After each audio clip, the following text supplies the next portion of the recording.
London is shrouded in fog.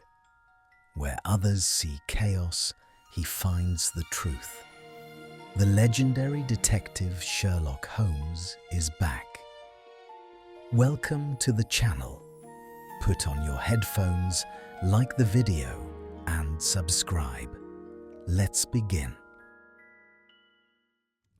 It was during the latter days of November, when the fog lay thick upon Baker Street like a damp woolen shroud, that Sherlock Holmes first displayed that peculiar restlessness, which, in my experience, invariably heralded the approach of a case of uncommon interest. The yellow vapour crept stealthily past our windows, blurring the gas lamps into pale halos and rendering the world beyond our sitting room an indistinct, shifting dream. Within, the fire burned low, and Holmes lay stretched upon the sofa, his long, thin fingers steepled beneath his chin, his eyes fixed not upon the ceiling, as was often the case when his mind was most active, but upon a small, insignificant object resting on the corner of the mantelpiece. I had returned that afternoon from my surgery, chilled to the bone and more than ready for a quiet evening. Holmes, however, greeted me with no more than a brief nod, his attention never straying from that modest article, which I soon perceived to be nothing more remarkable than a folded scrap of paper. "You have something on your mind?"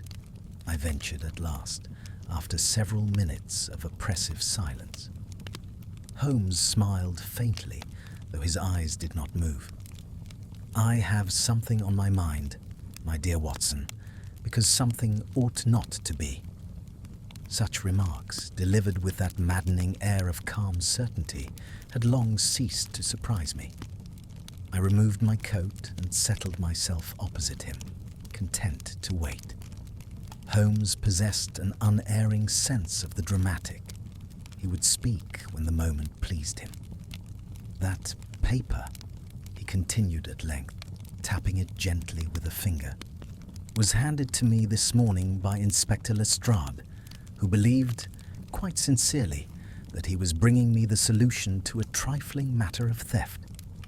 Instead, he has brought me the beginning of a problem which I confess gives me pause." I leaned forward.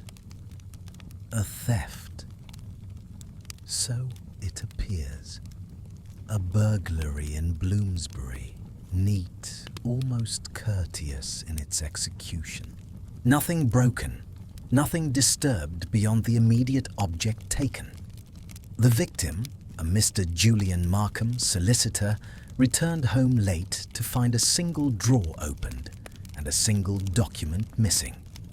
No sign of forced entry, no servant suspected. Scotland Yard, naturally, is inclined to the view that the matter will resolve itself. And you disagree?" "I disagree profoundly."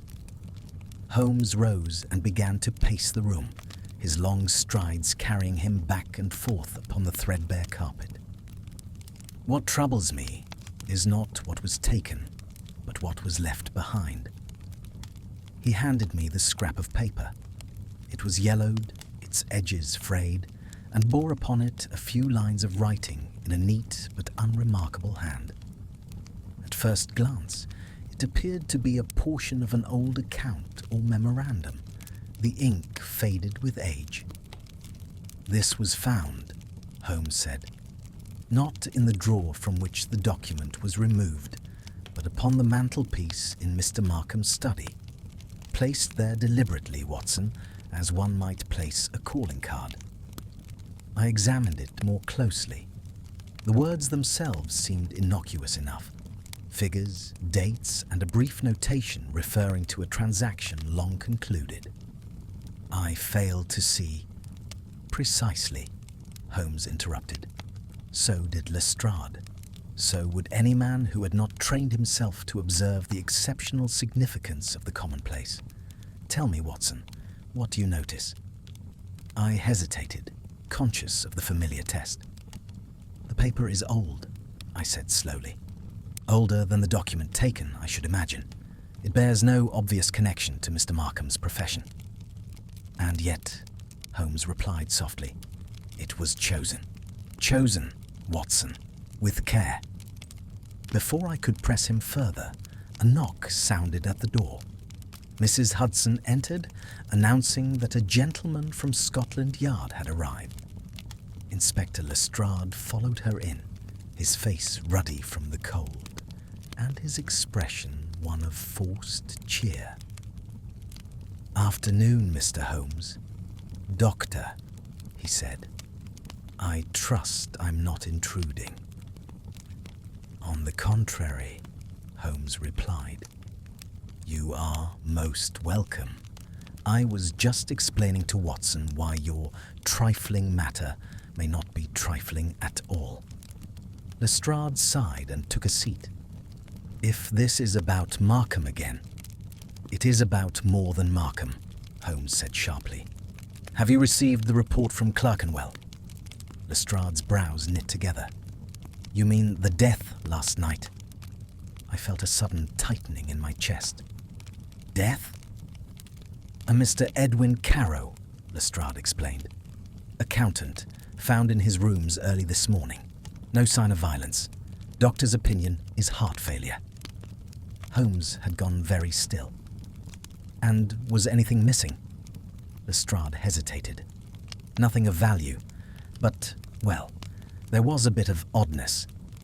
Holmes's eyes glittered. "Do go on." "A drawer open," Lestrade admitted reluctantly. "Some old papers disturbed. And this." He produced from his coat a second scrap of paper, strikingly similar to the first. Holmes took it with a hand that trembled ever so slightly. "Placed where?" "On the mantelpiece," Lestrade said. "Just like the other."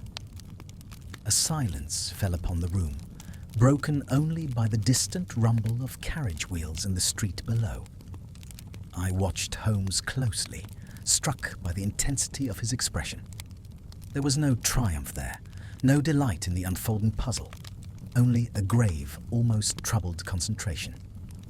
"These men," Holmes said at last, "knew one another?" "Not as far as we can tell," Lestrade replied. "Different circles entirely." "And yet," Holmes murmured, laying the two scraps side by side, "they are bound together now by a hand that understands something we do not." I felt a chill deeper than that brought on by the November fog. "What do you make of it, Holmes?" He looked up at me, and for the first time that day there was uncertainty in his gaze. "I make of it," he said slowly, "that someone has taken pains to show me evidence.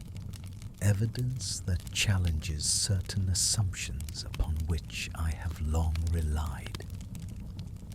Lestrade rose, pulling on his gloves. "If there's more, Holmes, I'll want to know." "There will be more," Holmes replied quietly. "The question is not whether another scrap will appear, but where, and whether we shall recognize its significance before it is too late." As the inspector departed, Holmes returned to the window and stared out into the fog, while I remained seated, turning over in my mind the image of those faded papers and the unseen intelligence that had placed them so carefully in plain sight. What manner of criminal announces himself not with threat or violence, but with fragments of the past? And why, of all people, did it seem directed at Sherlock Holmes himself?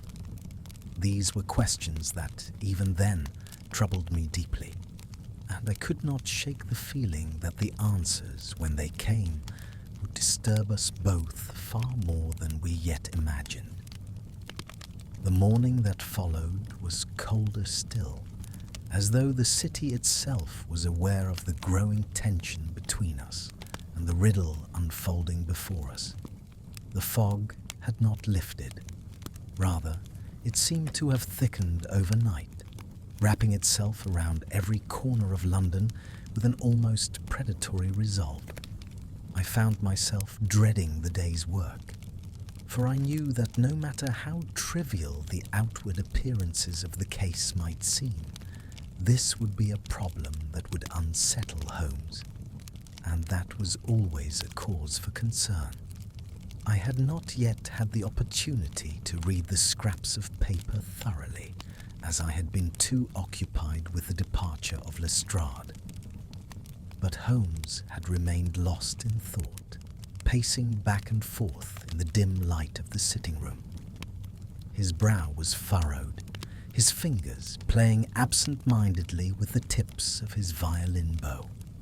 There were no further words spoken between us until after breakfast, when he suddenly stopped mid-stride and turned to me with an air of resolute decision.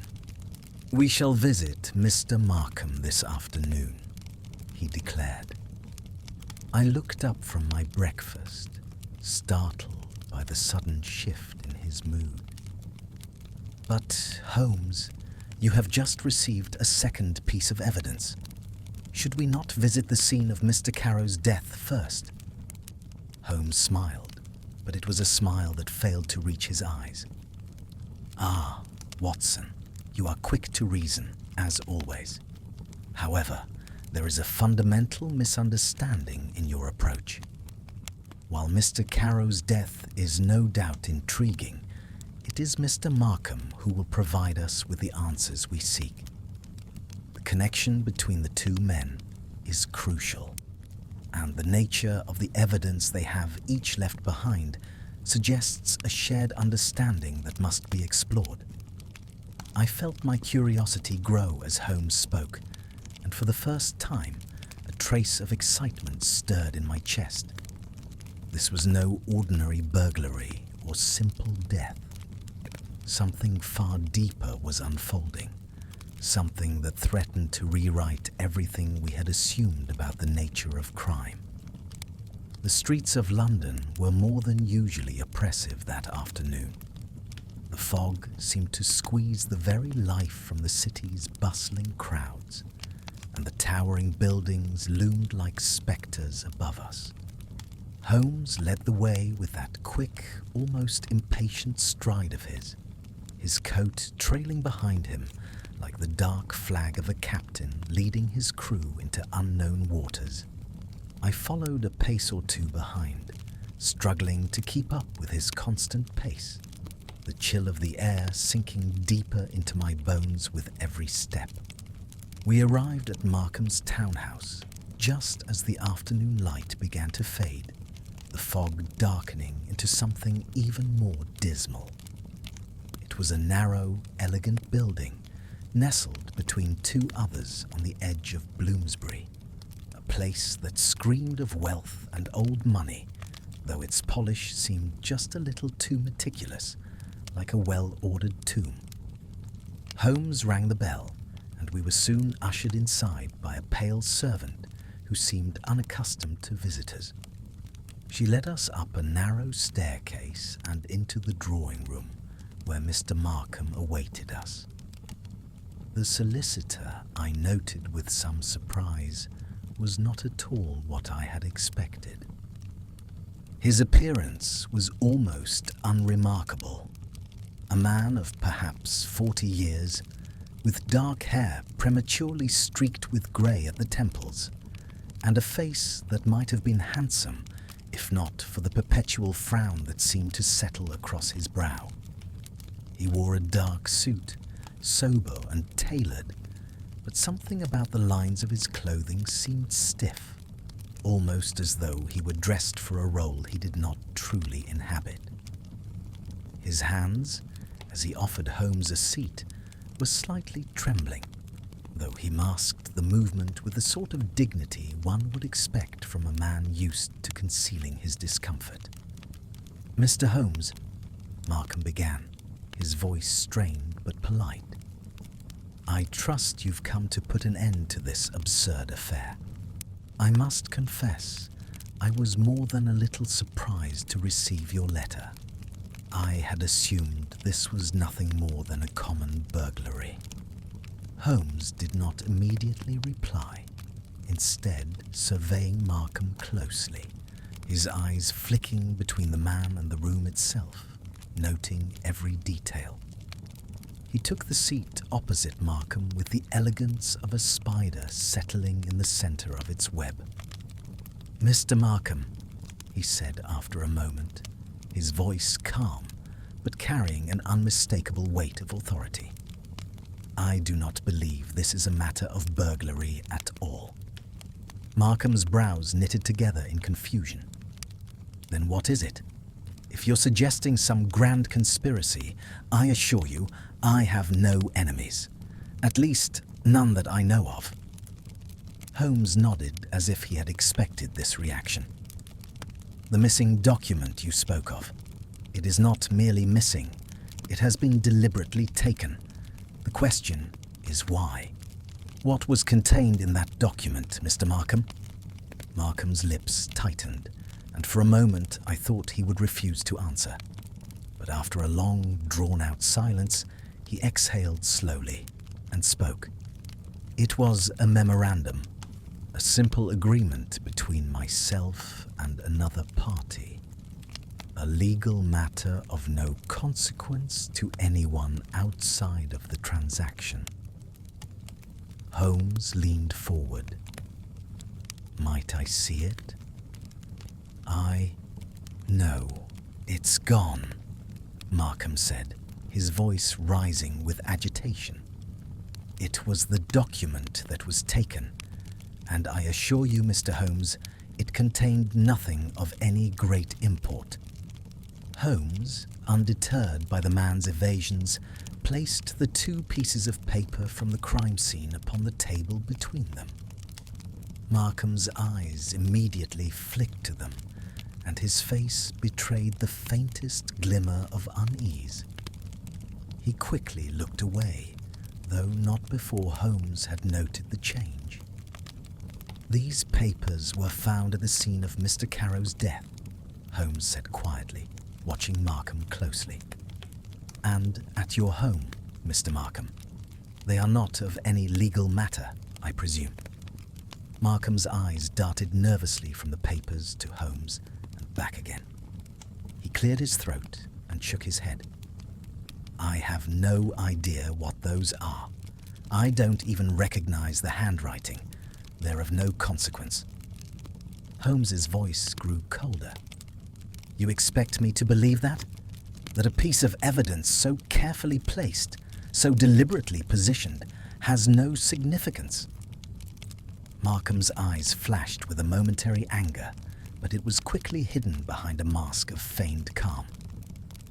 "Mr. Holmes, I assure you, I am a solicitor of good standing. I have no time for this nonsense." "And yet," Holmes said, his tone never rising but carrying an edge that made my spine tingle, "it seems you are not as blameless as you wish to appear. There is more to this, isn't there? A connection between you and Mr. Carrow that goes beyond the trivialities of law and legalities." Markham shifted in his seat, his composure cracking. He opened his mouth to respond, but before he could speak, the door to the drawing room opened suddenly and another figure entered.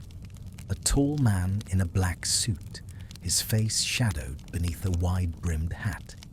"Mr. Markham," the newcomer said in a low, gravelly voice, "I need to speak with you." The interruption was abrupt, but not unwelcome. Holmes studied the man, his eyes narrowing with interest. "And you are?" "Mr. Rupert Langley," the man said, offering no further explanation. Markham stiffened at the sight of Langley, his earlier composure evaporating entirely. "Not now, Langley. I am in the middle of something important." Langley, however, was not one to be dismissed. He stepped forward, his presence dominating the room. "It's about Carrow," he said, his voice flat and devoid of any emotion. Holmes glanced at Markham, his gaze sharp as ever. "Mr. Markham, it appears we are not the only ones interested in your affairs. Perhaps you would care to enlighten us both?" Markham opened his mouth to respond, but his words died on his lips as Langley turned towards Holmes, his eyes hard. "You're meddling in matters that don't concern you, Mr. Holmes. This is bigger than you think." Holmes's expression remained unchanged, his mind already working through the puzzle with its usual precision. "We shall see," he murmured. "We shall see." But I, too, could not help but wonder. What was the real connection between these men? And what role did this mysterious Langley play in the puzzle that was unfolding before us? We were no longer dealing with mere coincidences. The interruption occasioned by Mr. Rupert Langley lingered in my mind long after we had taken our leave of Markham's house. Holmes had declined to pursue further questioning at that moment, a restraint which, knowing his usual habits, struck me as significant. We walked back through the fog in silence, the lamps of Bloomsbury retreating behind us like half-forgotten stars, while my companion's lean figure moved beside me with an absorption so intense that I dared not disturb it. It was only when we had reached Baker Street and Mrs. Hudson had brought in the lamp and closed the curtains against the night that Holmes spoke again. "Langley," he said, removing his coat and hanging it with care, "is not what he pretends to be." "That seems clear enough," I replied.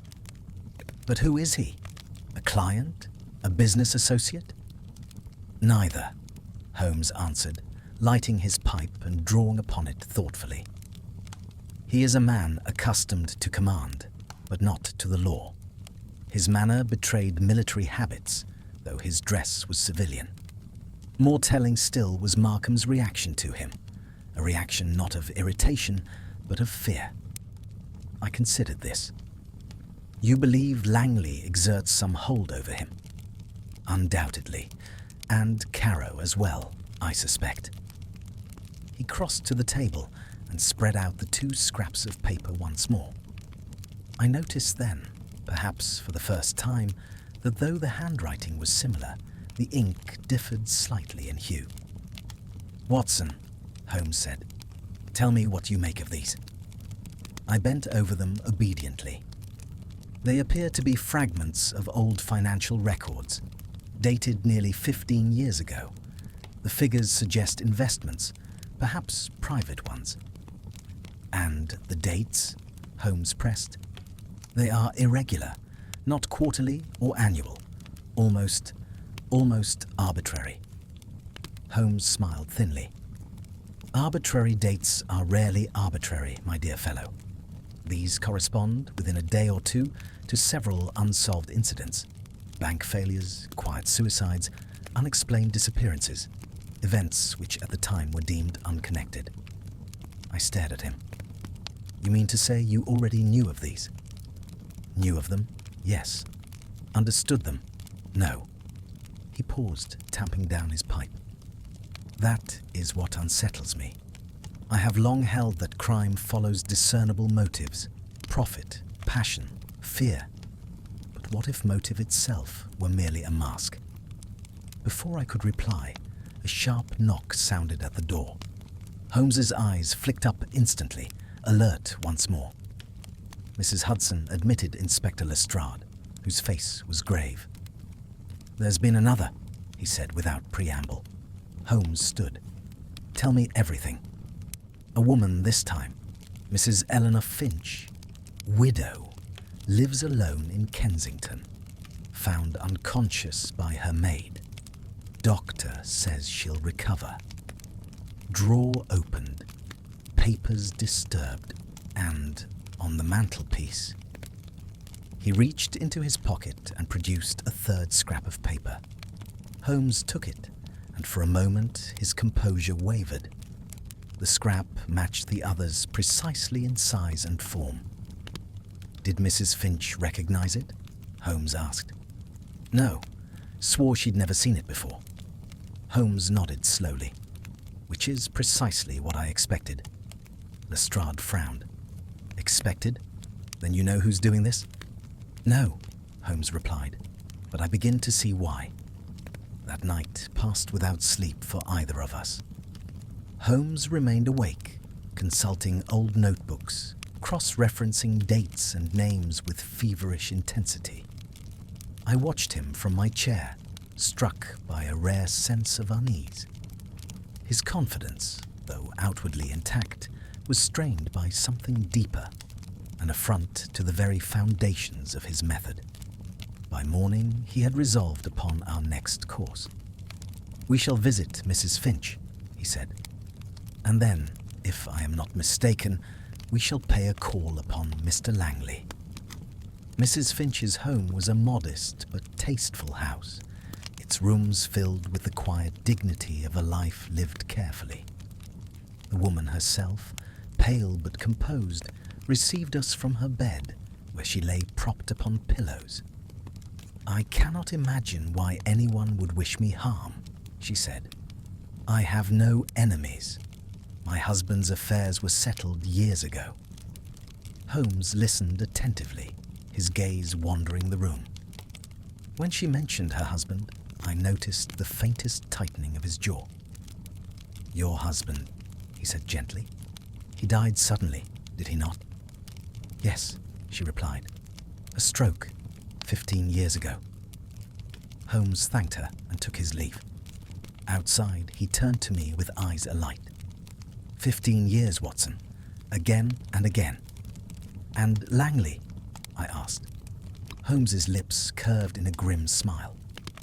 "Langley was discharged from the army 15 years ago, under circumstances never fully explained. We found Langley that evening at a club near Pall Mall. He did not appear surprised to see us. 'You are persistent, Mr. Holmes,' he said coolly. "Persistence is merely applied curiosity," Holmes replied. "Tell me, Mr. Langley, do you consider yourself a criminal?" Langley laughed softly. "I consider myself an educator." Holmes's gaze sharpened. "Then you leave lessons behind you, scraps of paper, relics of the past." Langley leaned forward.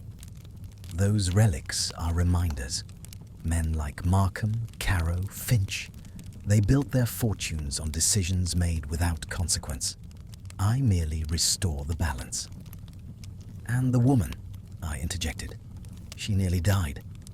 Langley's expression darkened. "Collateral discomfort. Nothing more." Holmes rose. "You are playing a dangerous game." "No, Mr. Holmes," Langley replied quietly. "I am playing a rational one. You, however, insist on believing that all crime is driven by impulse. You have never faced ideology." As we left him, Holmes said nothing. But I sensed that Langley, for all his confidence, was not the hand behind the curtain, but merely one piece of a far greater design. And for the first time since I had known him, I wondered whether Holmes was confronting an enemy who understood him altogether too well. The encounter with Rupert Langley left an impression upon my mind that no amount of rational reflection could easily dispel. There was, in the man, a chilling certainty, a conviction that bordered upon fanaticism. And yet, Holmes did not treat him as the principal architect of our troubles.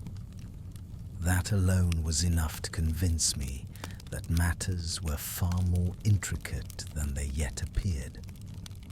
As we returned to Baker Street that night, the wind had risen, driving the fog in restless eddies along the pavement, and I could not shake the sensation that unseen eyes watched us from behind the dimly lit windows of the houses we passed.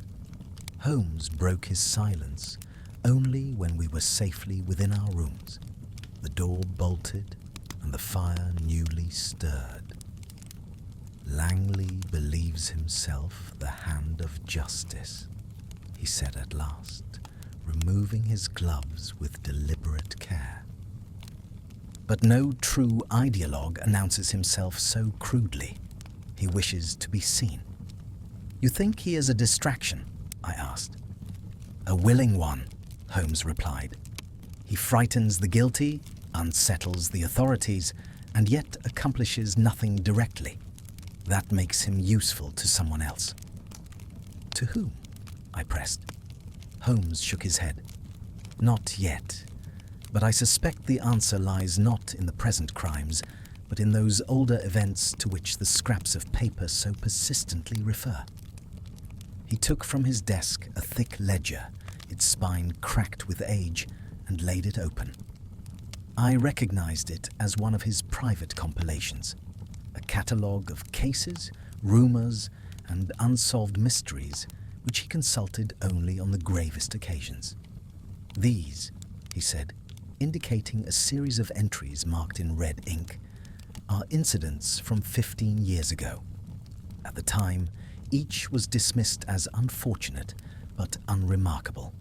A banker ruined by a sudden collapse, a civil servant found drowned under ambiguous circumstances, a promising young barrister who vanished without explanation. And you believe they are connected? I asked. I believe, Holmes replied carefully, that they are chapters of a story no one cared to read in full. The following days brought further confirmation of his fears. Another incident occurred, this time not a burglary, but an attempted one. A warehouse clerk in Limehouse, a man named Horace Bell, surprised an intruder rifling through his papers in the early hours of the morning. The intruder fled, leaving behind once again a scrap of yellowed paper. Bell, shaken but unharmed, swore the man had seemed less concerned with escape than with ensuring that the paper was noticed. When Holmes examined the scrap, his face grew grave. Bell, he murmured, was a junior clerk at the Treasury 15 years ago. The pattern was undeniable now, and yet the motive remained elusive. Why resurrect the ghosts of long-forgotten misdeeds? Why now? And above all, why draw Holmes himself into the affair so openly? The answer, or part of it, came in the form of an unexpected visitor. It was late afternoon when Mrs. Hudson showed in a woman of striking appearance, tall, plainly dressed, with intelligent grey eyes that missed little. She introduced herself as Miss Adelaide Mercer. I believe you are investigating the recent disturbances, she said, addressing Holmes directly. I may be able to assist you. Holmes gestured for her to sit, his manner attentive but reserved. In what capacity, Miss Mercer? I am a historian, she replied. More precisely, I specialize in the informal networks of influence that operate beneath official institutions. 15 years ago, I was compiling a study of certain financial and political arrangements which never reached publication. Holmes's eyes flickered. And why not? Because, she said quietly, several of my sources died or disappeared. Others recanted their statements. I was advised, firmly, to abandon the work. She produced a folder and placed it upon the table. These are copies of some of my notes, names you may find familiar. Holmes examined them rapidly. Markham, Carrow, Finch, Bell, and others we had not yet encountered. You see, Miss Mercer continued, these individuals were part of a consortium, informal, unrecorded, that manipulated contracts, investments, and appointments for mutual benefit. Perfectly legal on the surface, deeply unethical in practice. Their decisions ruined lives. And you believe someone is now calling them to account? I asked. She nodded. Not legally, morally. Holmes closed the folder. Morality is a dangerous tool in untrained hands. Or a necessary one, she countered. You of all people must see that the law does not always reach where it should. Holmes did not answer at once. When he did, his voice was thoughtful. You are assuming the Avenger is singular. I am not yet convinced of that. Miss Mercer rose. If you wish to understand what is happening now, you must understand what was done then. There is one name you have not yet encountered. She wrote it upon a slip of paper and handed it to Holmes. Sebastian Crowe, she said. He was the clerk who uncovered the irregularities. He died shortly after. Died how? Holmes asked. Suicide, she replied. Officially. After she left, Holmes stood for a long time staring at the fire, the name clutched in his hand. You think Crowe was murdered? I said softly. I think, Holmes replied, that Crowe was silenced and that someone has waited 15 years to speak for him. But who? I asked. Langley? No, Holmes said. Langley lacks subtlety. He believes in spectacle. This is a lesson, carefully structured, escalating. As if to underscore his words, a messenger arrived that evening with a note addressed to Holmes alone. It contained no threat, no demand, only a single line, written in the same neat hand as the scraps of paper. You have always believed crime to be a science. What if it is a philosophy? Holmes folded the note slowly. For the first time since I had known him, there was a trace of something like doubt in his expression. Watson, he said quietly, we are being invited to reconsider first principles, and I fear the next lesson will be far more severe. I could not help but agree. The game, whatever its nature, was accelerating, and we were no longer merely observers, but participants in a contest whose rules had yet to be revealed. The days that followed Miss Mercer's visit were marked by a strange inversion of our usual habits. Holmes, who was ordinarily impatient with delay, now appeared almost contemplative, as though each new development required not swift action, but careful absorption. He spoke little, yet his silence was of a kind that weighed heavily upon the room, filling it with an unspoken tension. I, for my part, felt the pull of events keenly. There was something unsettling in the methodical resurrection of the past, something that suggested not merely retribution, but instruction, as though the criminal mind at work sought to teach a lesson rather than to profit or escape. On the third morning after the note had arrived, Holmes at last stirred from his introspection. Watson, he said, standing by the window and gazing down at the slow procession of cabs and pedestrians. We must reconsider our assumptions. You and I have spent years observing the outward expressions of crime. Here, we are confronted with its inward logic. I waited, knowing better than to interrupt. Consider the scraps of paper, he continued. They are not evidence in the conventional sense. They prove nothing actionable, and yet they are essential. They serve to awaken memory, guilt, fear, recognition. Then the criminal depends upon the conscience of his victims, I asked. Upon their shared history, Holmes corrected. Conscience implies remorse. Some of these individuals exhibit none. Fear, however, is universal. Our conversation was interrupted by a knock at the door, followed by Lestrade's familiar tread upon the stairs. The inspector entered with an air of fatigue and irritation. I hope you've made progress, he said, because matters are becoming difficult to explain. In what way? Holmes asked. Lestrade produced a newspaper and spread it upon the table. The headline announced the apparent suicide of Horace Bell, the warehouse clerk. He was found this morning, Lestrade said grimly, hanging in his rooms. No note. Coroner's jury will call it despair. Holmes closed his eyes briefly. And the scrap? In his hand. A heavy silence settled over us. That makes 2 deaths now connected to these papers, I said quietly. 3, Holmes replied. Crow must be counted as the first. Lestrade frowned.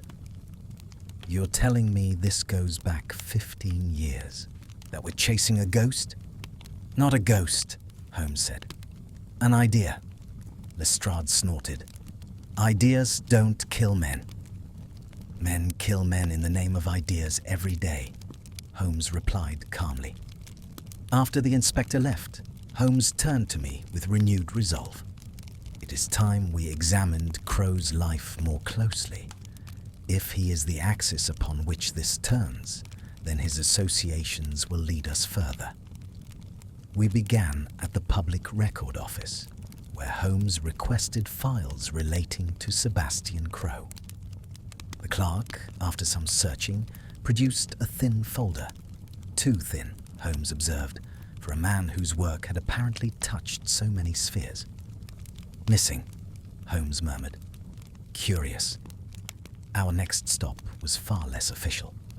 Crow's last known residence lay in a narrow street south of the river, a place of modest lodgings and transient lives. The current occupants knew little of him, but an elderly woman in a neighboring house remembered him well.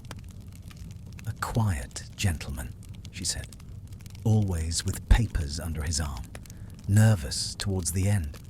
He said he'd found something he wasn't meant to. Did he mention names? Holmes asked. She shook her head. Only that powerful men were involved. He feared the law would not help him. As we left, Holmes's jaw tightened. Crow trusted the wrong institutions, he said. That evening brought yet another development. Miss Mercer returned, visibly shaken. I've been followed, she said. Twice today. Holmes looked at her keenly. By whom? I couldn't tell, but the message is clear. Yes, Holmes agreed. You have outlived your usefulness, or perhaps your silence. She hesitated. There is something else. I did not tell you everything before. Crow did not act alone. He had a correspondent. Who? Holmes asked sharply. She swallowed. A man who wrote under a pseudonym. Veritas. Holmes's eyes gleamed. Truth, he murmured. Appropriate. He believed crime could be prevented, Miss Mercer continued. Not by punishment, but by exposure. By forcing men to confront the consequences of their actions. A dangerous philosophy, Holmes said. Or an inevitable one, she replied. After she left, Holmes paced the room, his agitation evident. Watson, he said at last, we are not dealing with a single criminal mind, but with a lineage, an inheritance of thought. And Langley, I asked. A blunt instrument, Holmes replied. Useful, visible, expendable. As if summoned by the word, Langley himself appeared 2 nights later, this time unannounced, his manner less assured. They're moving faster, he said. This isn't what I intended. Holmes regarded him coolly. You intended to frighten. Others intend to finish. Langley clenched his fists. I wanted them to feel what Crow felt. Fear. Helplessness. And now? Holmes asked. Langley hesitated. Now someone else is choosing the targets. Someone who believes death is instructive. Holmes nodded slowly.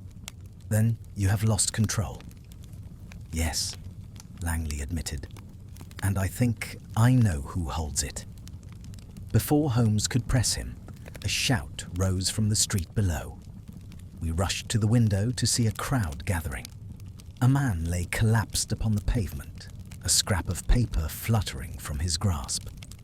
Holmes's face was pale but resolute. "The lesson continues," he said, "and we are running out of time."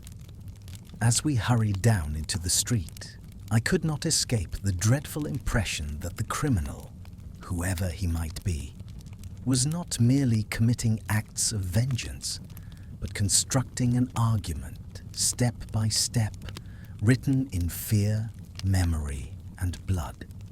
And for the first time, I wondered whether Holmes would be forced to answer, not with deduction alone, but with a judgment of his own. The man who had collapsed in Baker Street was already dead when we reached him. A small knot of onlookers had gathered, their murmurs hushed and uneasy, as though the very fog had pressed a finger to their lips. A constable knelt beside the body, while another attempted, with limited success, to keep the crowd at bay. Holmes pushed forward without hesitation, his manner commanding instant compliance. The deceased was a man of middle years, respectably dressed, his face grey and slack in death. There was no sign of violence. His right hand lay clenched against his chest, and from between his fingers protruded the now familiar scrap of yellowed paper. "Who is he?" I asked quietly. "Mr. Leonard Huxley," Holmes replied, already examining the body. "I recognize him. Former Undersecretary at the Board of Trade. Retired suddenly 14 years ago." My heart sank. "Another from the same circle?" "Yes," Holmes said. "And unlike Bell, he has not been frightened into despair. This was swift." Lestrade arrived moments later, breathless and irritated. "Right under your window, Holmes," he said. "If this is coincidence—" "It is not," Holmes interrupted. "Tell me, Lestrade, how many more names from that era would you say remain alive?" Lestrade hesitated. "A dozen, perhaps more." Holmes straightened.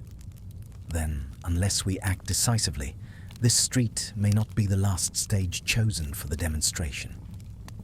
The body was removed, and Baker Street gradually resumed its uneasy normality. But within our rooms, the air felt charged, expectant. Holmes sank into his chair, steepling his fingers. "The pattern has shifted," he said. "Earlier incidents relied upon fear and memory. Now we have escalation. The argument is reaching its conclusion." "What argument?" I asked. "That actions without consequence are crimes unpunished by law," Holmes replied, "and that therefore consequence must be supplied." "By murder?" "By example," Holmes said grimly. There was a knock at the door. Mrs. Hudson ushered in a young man, poorly dressed and visibly nervous. He introduced himself as Thomas Reed, a clerk employed at a legal copying office. "I was told to bring this to you," he said, handing Holmes a sealed envelope. "A gentleman paid me to copy the contents exactly. I wasn't to read it." Holmes opened the envelope and withdrew several pages of closely written text. As he scanned them, his expression hardened. "This," he said, handing me the papers, "is Crow's manifesto." I read with growing unease. The document laid out in calm and reasoned prose an indictment of the consortium's actions, the ruined pensions, the collapsed businesses, the suicides that followed. It argued that legality was not morality, and that when institutions failed, individuals must act. At the end, Holmes said quietly, is a list of names. I looked. Several were crossed out. "That list," Holmes continued, "is the syllabus. Each act a lesson." "Then the criminal is following Crow's design?" I asked. "Not Crow," Holmes replied. "Crow lacked ruthlessness. This is someone who has adopted his philosophy and refined it. Lestrade returned later with further grim news. Mrs. Finch had been found dead in her home, poison administered with clinical precision. No sign of struggle, no scrap left behind, only a copy of Crow's manifesto placed neatly upon her bedside table. "The criminal no longer needs to announce himself," Holmes said. "We are meant to understand." That night, Holmes made a decision I had seldom seen him take. "We shall act as bait," he said. I stared at him. "Holmes, the criminal is watching," he continued. "He has already written to me. He expects engagement. Very well. We shall engage." He composed a letter, carefully phrased, and had it delivered through the same copying office Reed had named.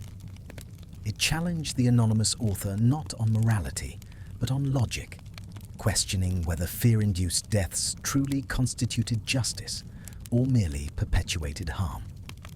"If he believes himself rational," Holmes said, "he will respond." The response came 2 days later. A note delivered by hand, bearing no address. It read, "Justice is not clean. You of all men should know that. You have built your reputation upon the exposure of cruelty. Why balk when cruelty serves truth?" Holmes read it twice, then smiled, a thin, dangerous smile. "He has made a mistake," he said. "He assumes I am aligned with him." "And you are not?" I asked. "I am aligned only with understanding," Holmes replied. "And I now understand something essential." He spread out the papers once more. "The criminal is not choosing victims solely from the list. He is choosing moments, public, symbolic moments. Baker Street, a widow's bedside. Each death is staged to instruct an audience." "Which audience?" I asked. "Me," Holmes said simply, "and by extension, the world."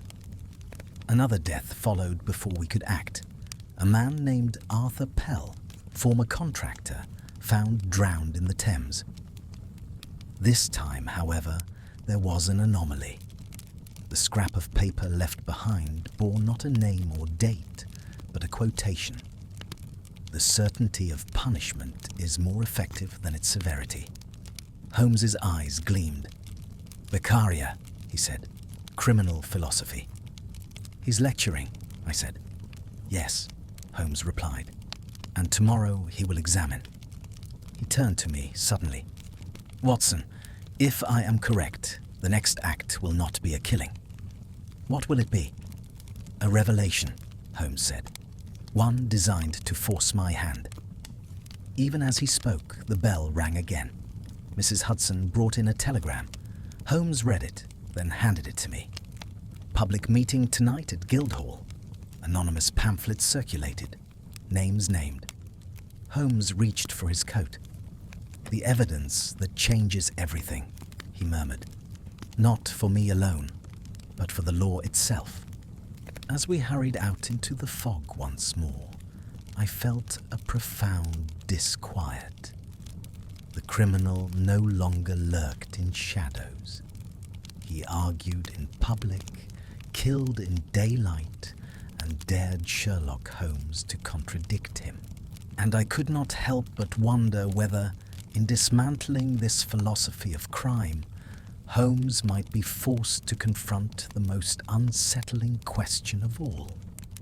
Whether understanding evil was enough, or whether stopping it required something more. The Guildhall loomed out of the fog like some ancient tribunal, its broad facade illuminated by wavering gaslight and surrounded by a restless crowd whose mood I found difficult to read.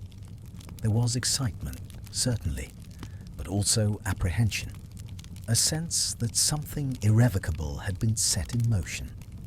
Holmes pressed forward with characteristic determination, and I followed close behind, acutely aware that this was no longer a private investigation conducted in drawing rooms and shadowed streets, but a public confrontation whose consequences might reach far beyond any single criminal.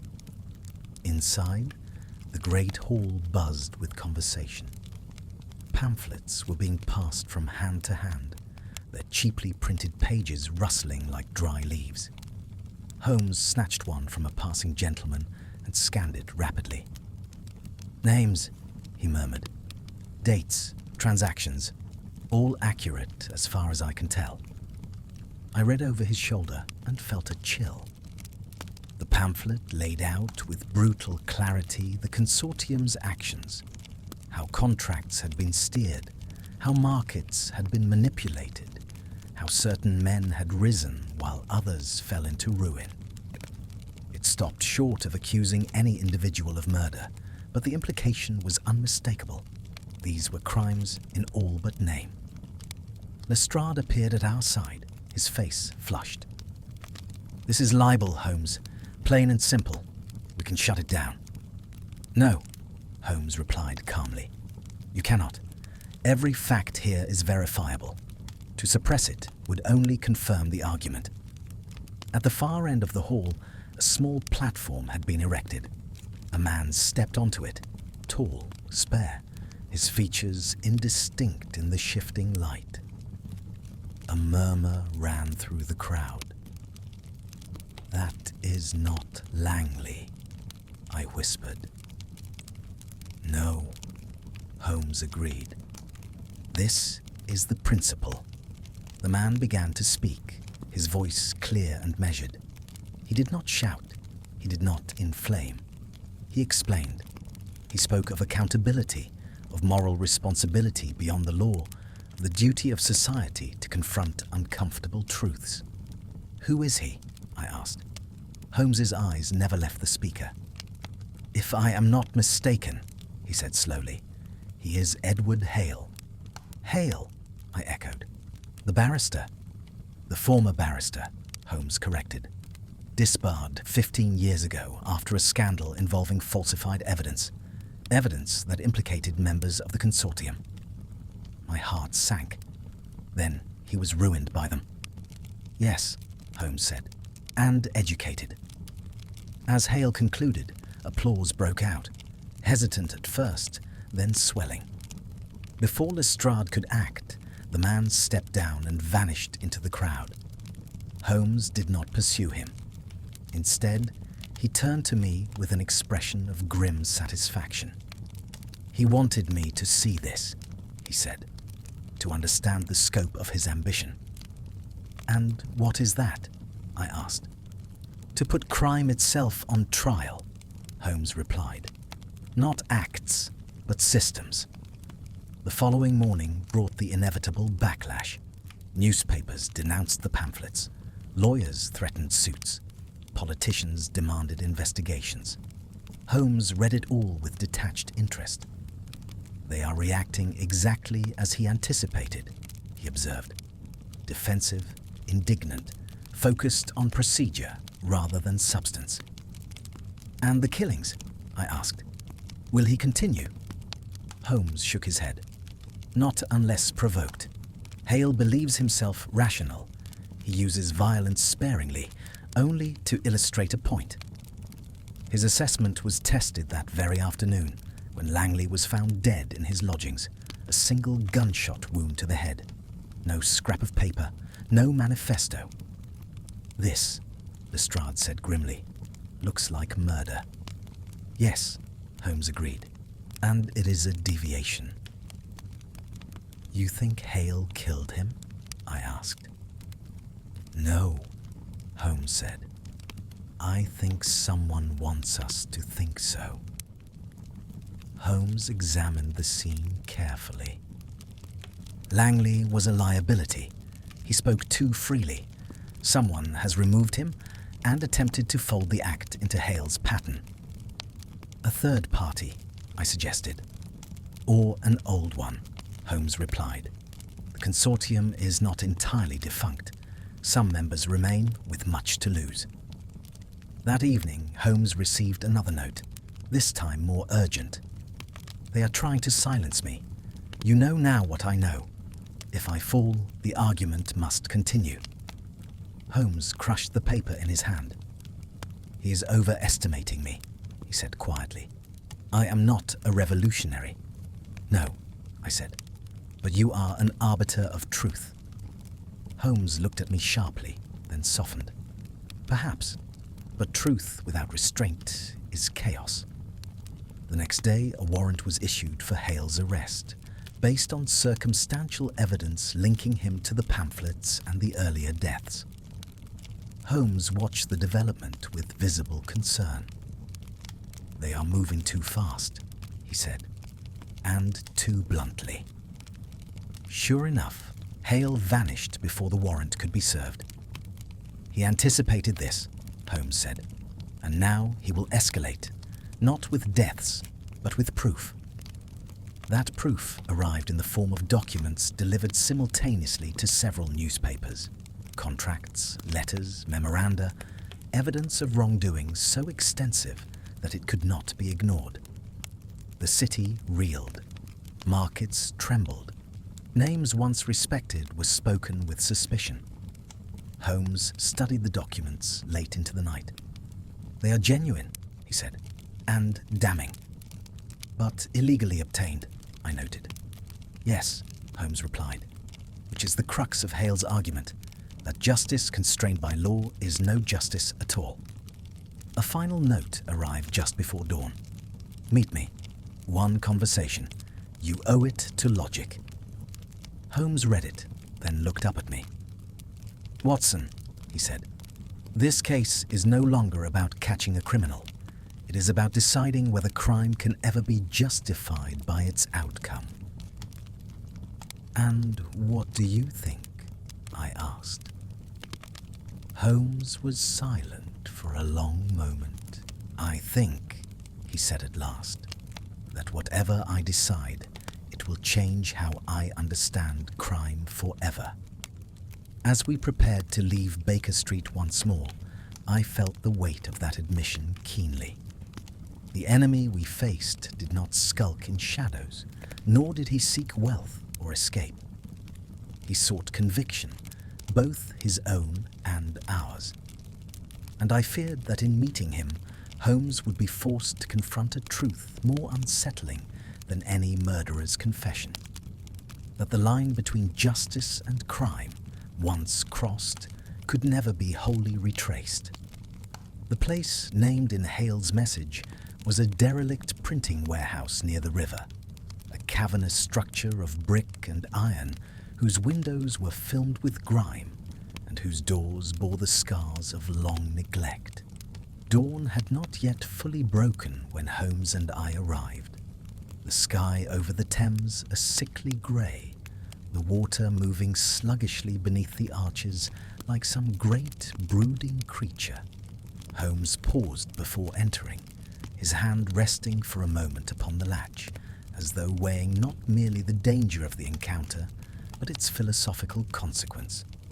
"Remember, Watson," he said quietly, "whatever is said within, you must regard as testimony, not persuasion." I nodded, though I was far from confident that such a distinction would prove easy to maintain. Inside, the warehouse smelled of damp paper and oil. Shafts of pale light filtered through the high windows, illuminating rows of abandoned presses and stacks of mouldering newsprint.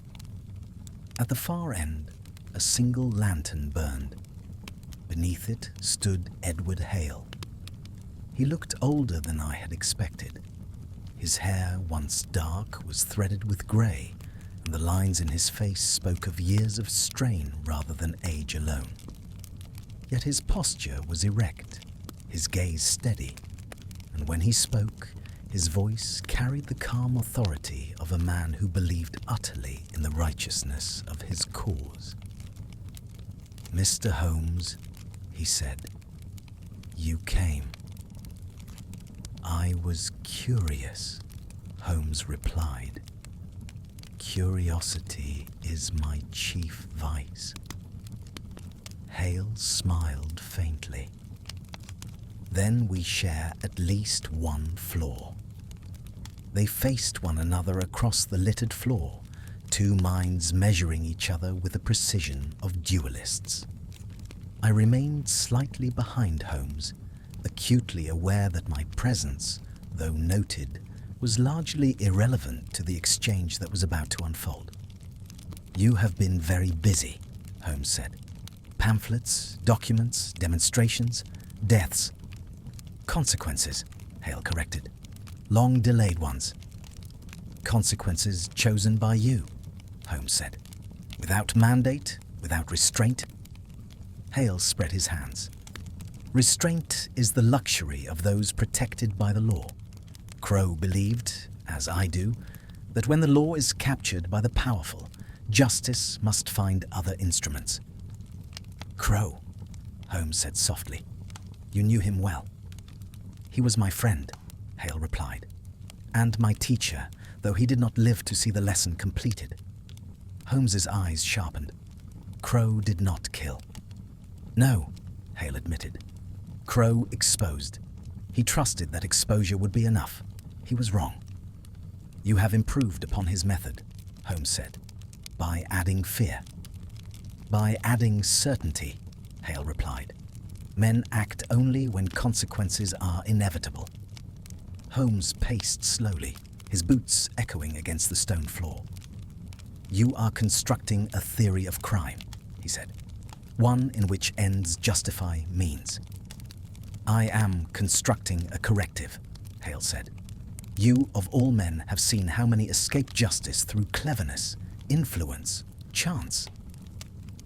And you would replace that with execution by philosophy?" Holmes asked. "With accountability," Hale said firmly. "The men who died were not innocent. They knew what they had done. The scraps of paper reminded them." "Reminded them and terrified them," Holmes said. "One hanged himself. One died of shock. A woman was poisoned." Hale's jaw tightened. "I regret excess, but I do not regret action." Holmes stopped pacing. "Then you have become what you oppose, a man who decides the fate of others without appeal." For the first time, Hale's composure faltered. "Someone must decide," he said.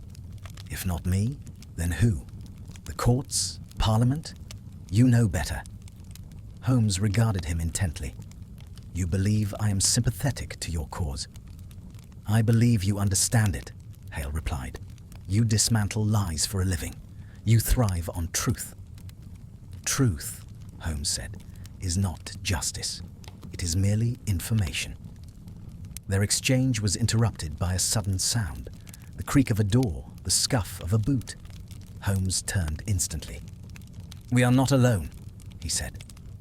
From the shadows emerged two men, both well-dressed, their expressions hard. I recognized one at once from the pamphlets, a former industrial magnate whose name had figured prominently among the accused. "Mr. Hale," the man said coldly, "this has gone far enough." Hale's eyes widened. "You," he said. "I thought you had fled." "We thought," the second man replied, "that if you were intent on destroying us, we might as well remove you first." Holmes stepped forward. "Gentlemen, you are compounding your difficulties." One of them laughed harshly. "Spare us the lecture, Mr. Holmes. We know who you are. That's why you won't interfere." Holmes's voice was icy. "You mistake me." The first man drew a revolver. What followed happened with startling speed. Holmes lunged, striking the man's wrist, while I seized the other from behind.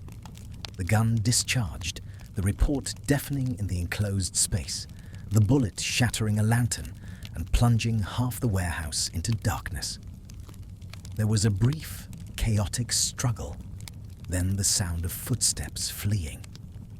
When the echoes faded, Hale stood trembling, his certainty shaken at last. "They would have killed me," he said. "Yes," Holmes replied, "and blamed it on you." Hale sank onto a crate, his head in his hands. Then it never ends, he murmured. Violence begets violence.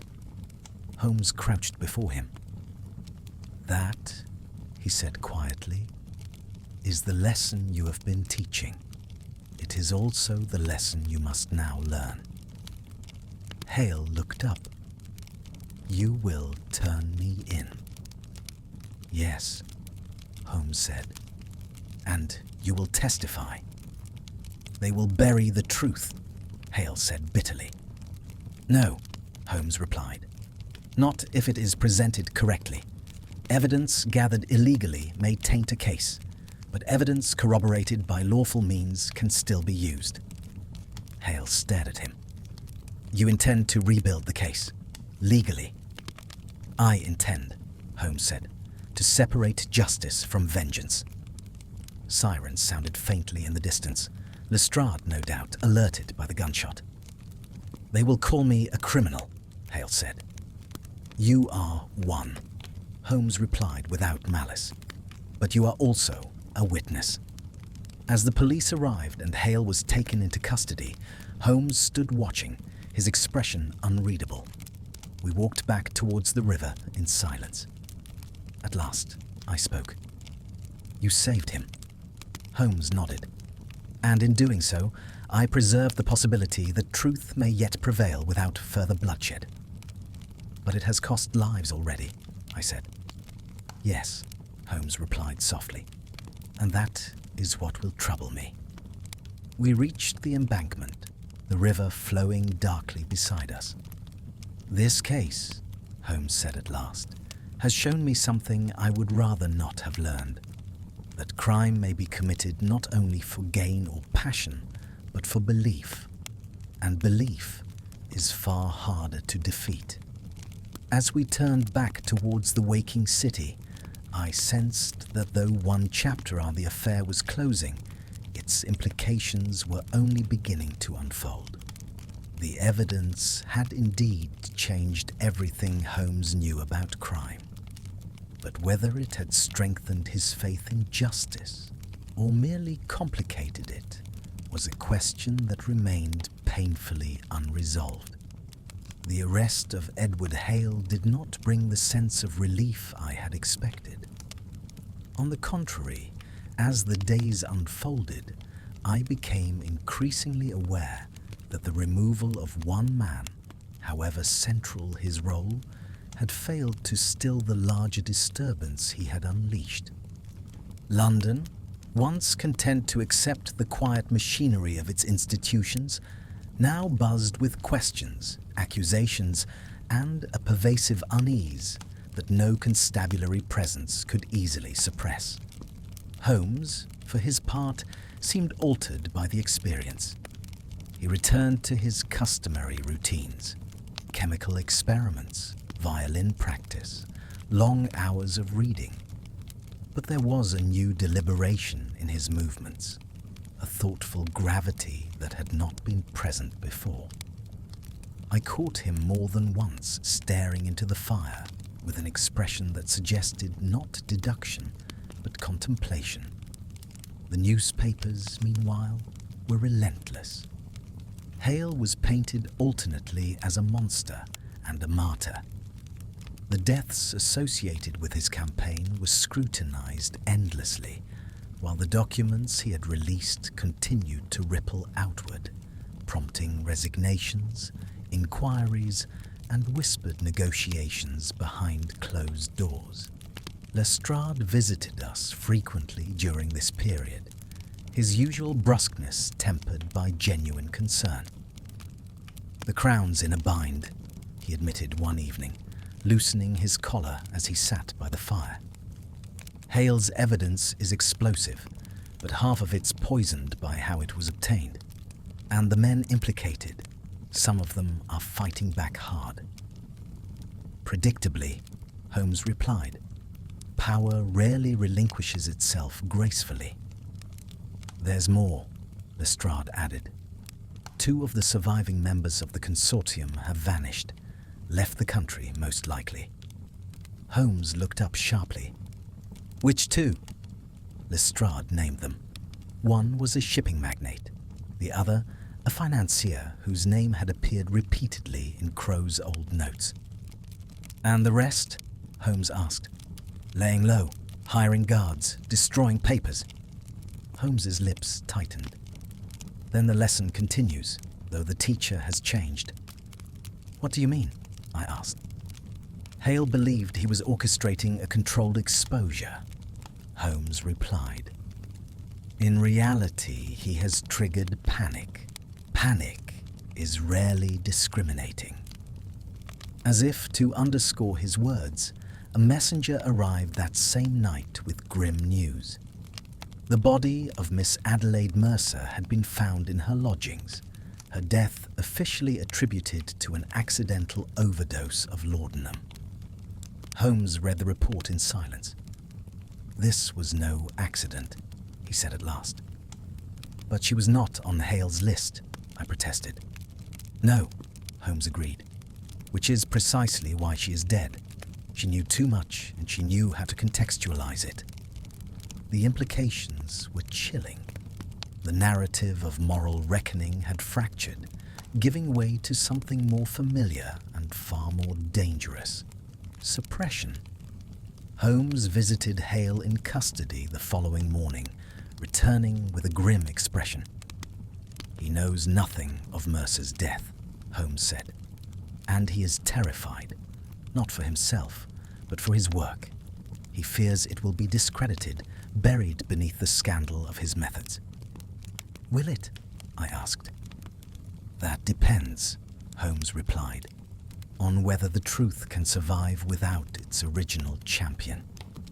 Over the next several days, Holmes immersed himself in the lawful reconstruction of Hale's case. He sought independent corroboration for every document, every allegation. He interviewed clerks, reviewed public records, traced transactions through legitimate channels. It was painstaking work, devoid of drama, but essential. Yet, even as he worked, the city seemed poised on the brink of further violence. The next incident occurred in Whitechapel, where a small publishing house was set ablaze in the early hours of the morning.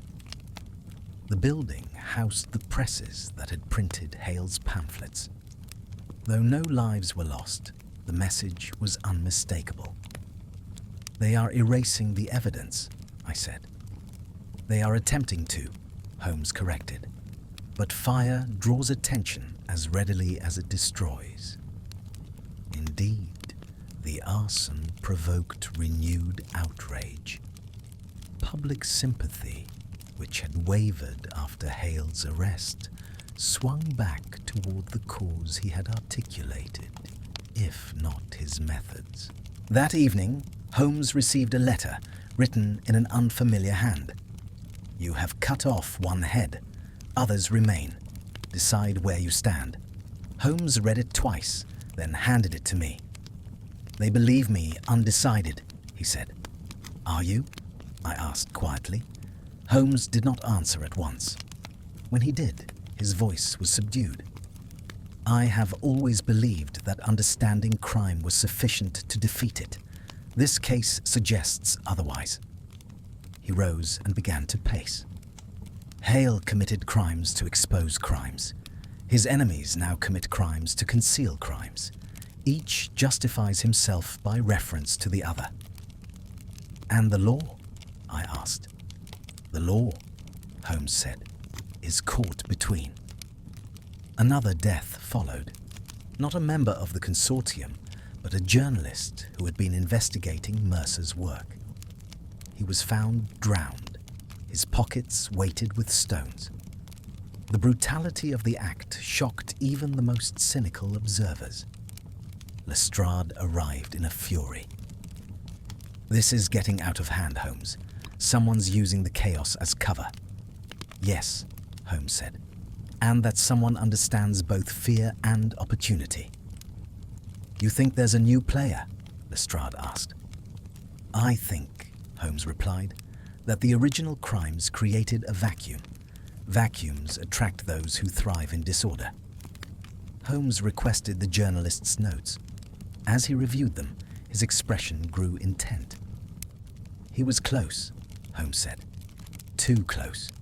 He had identified a financial intermediary, a man who facilitated the consortium's dealings, and has since reinvented himself as a philanthropist. Another target? I asked. Or the hand behind the curtain, Holmes replied.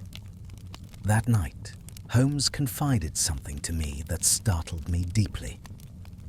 Watson, he said, if I fail to stop this escalation, I may have to accept that exposure alone is insufficient, that some truths, once revealed, demand enforcement. I stared at him. You cannot mean...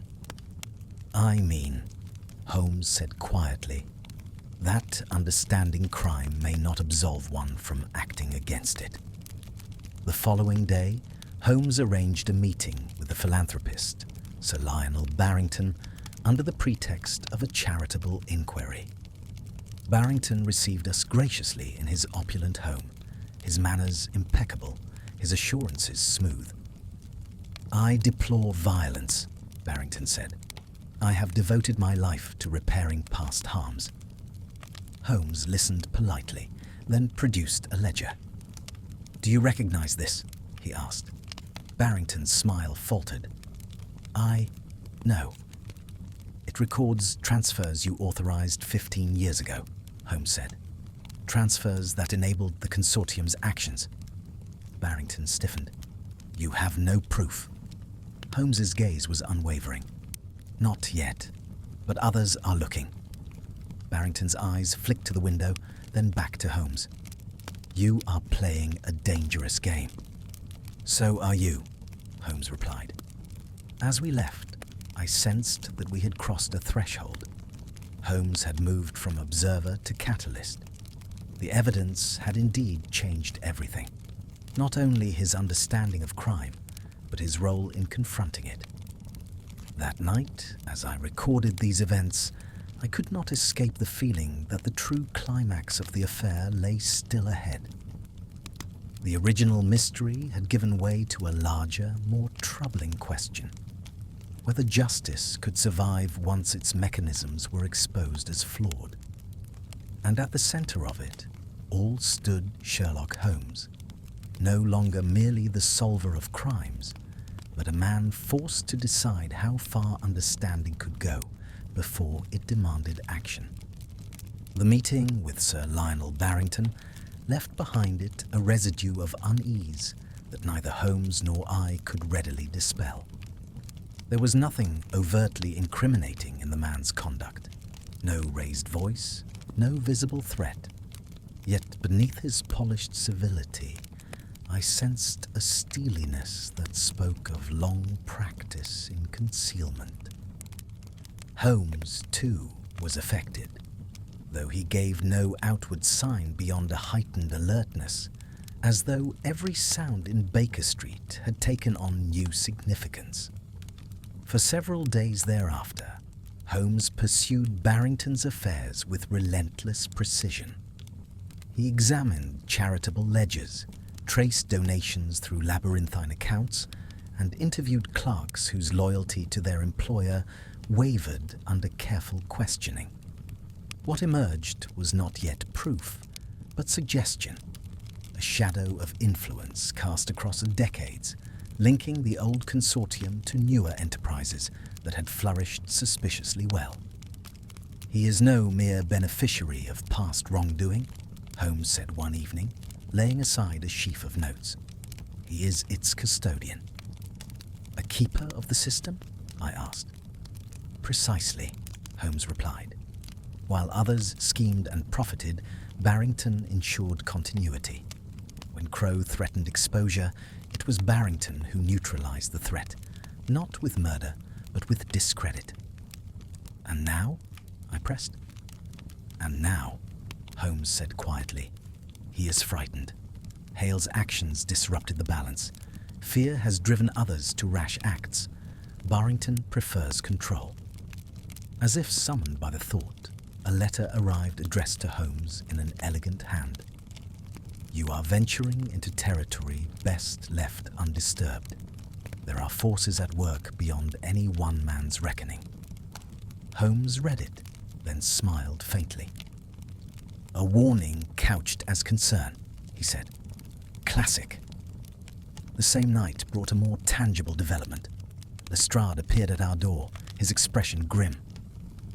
"There's been an attempt on Hale," he said. "In custody. Poison slipped into his food.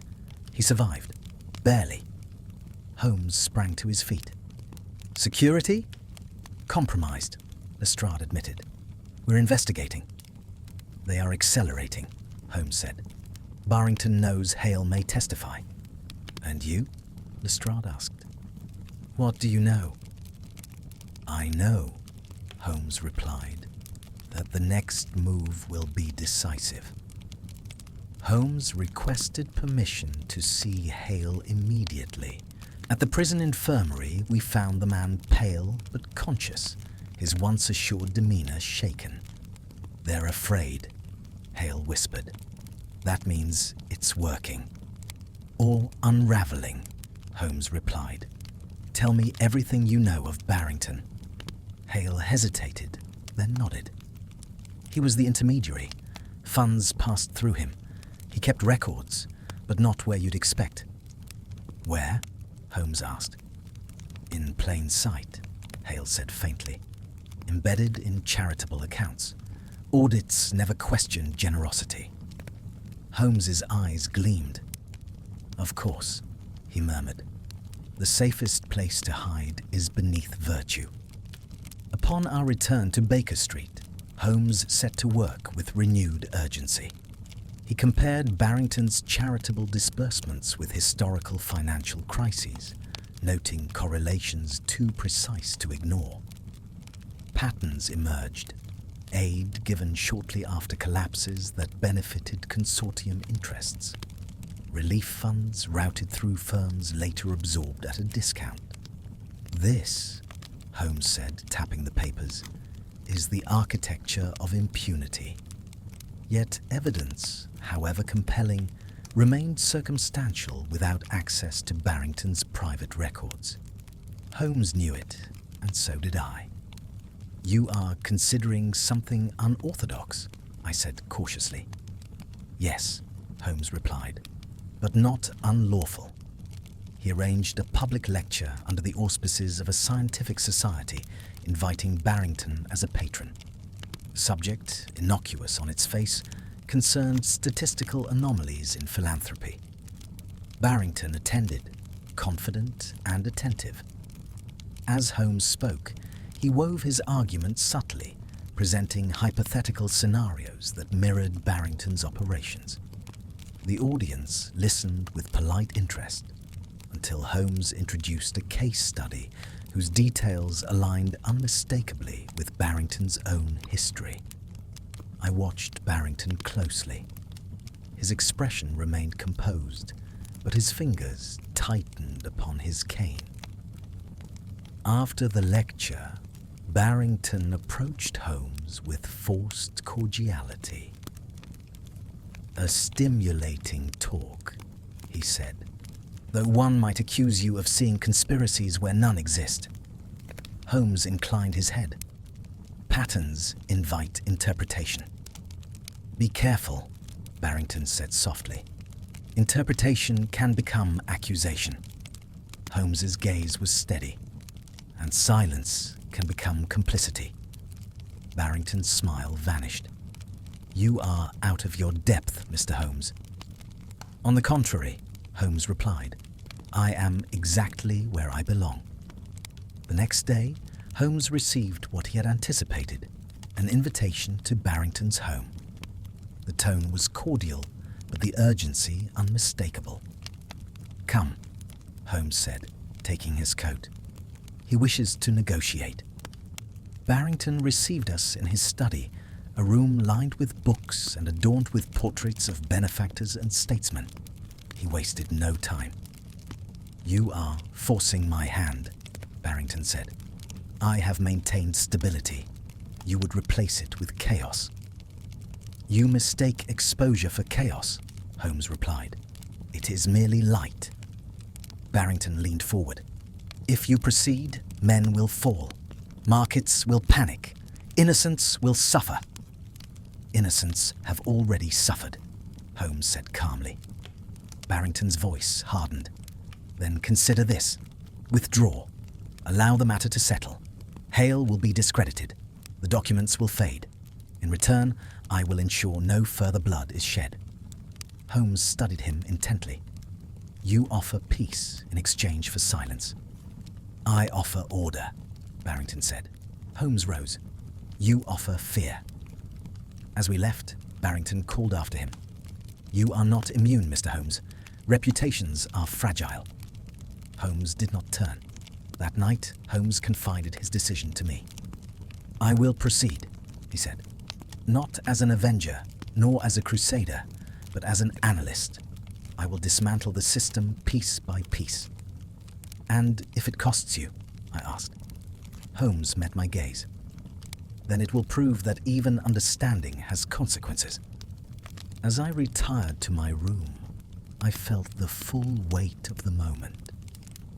The mystery that had begun with scraps of paper and quiet deaths had evolved into a confrontation with power itself.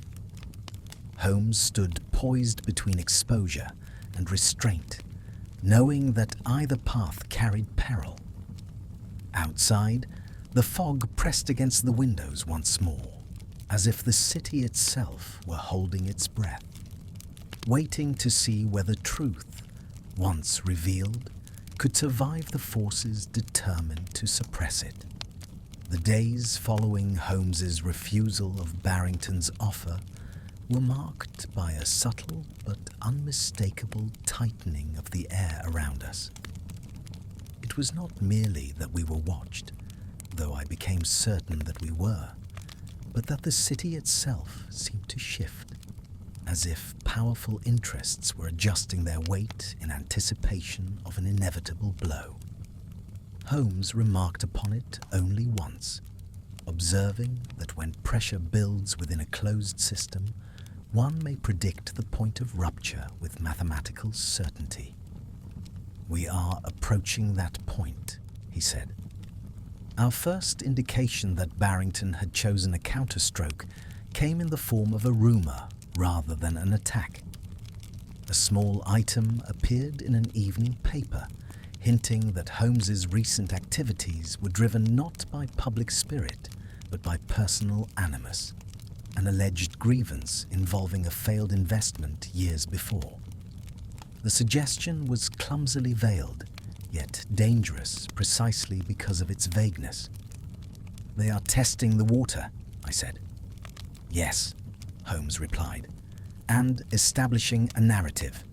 Discredit the observer, and the observation itself is questioned.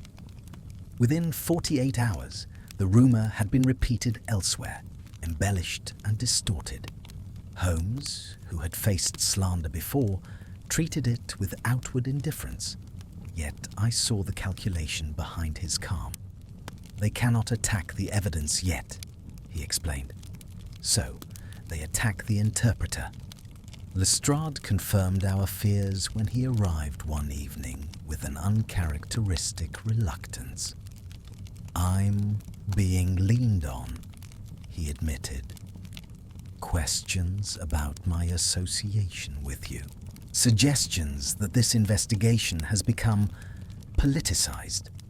Holmes nodded, which means we are close. The next development came from an unexpected quarter. A clerk named Edwin Moore, formerly employed by one of Barrington's charitable foundations, sought Holmes out in secret. He arrived at Baker Street pale and shaking, clutching a small leather-bound notebook. I kept records, he said. Not official ones, things I was told to forget. Holmes examined the notebook with intense interest. It contained dates, initials, coded annotations, mundane enough to escape notice, yet, to Holmes's trained eye, unmistakably systematic. These correspond to transfers you authorized, Holmes asked. Moore nodded.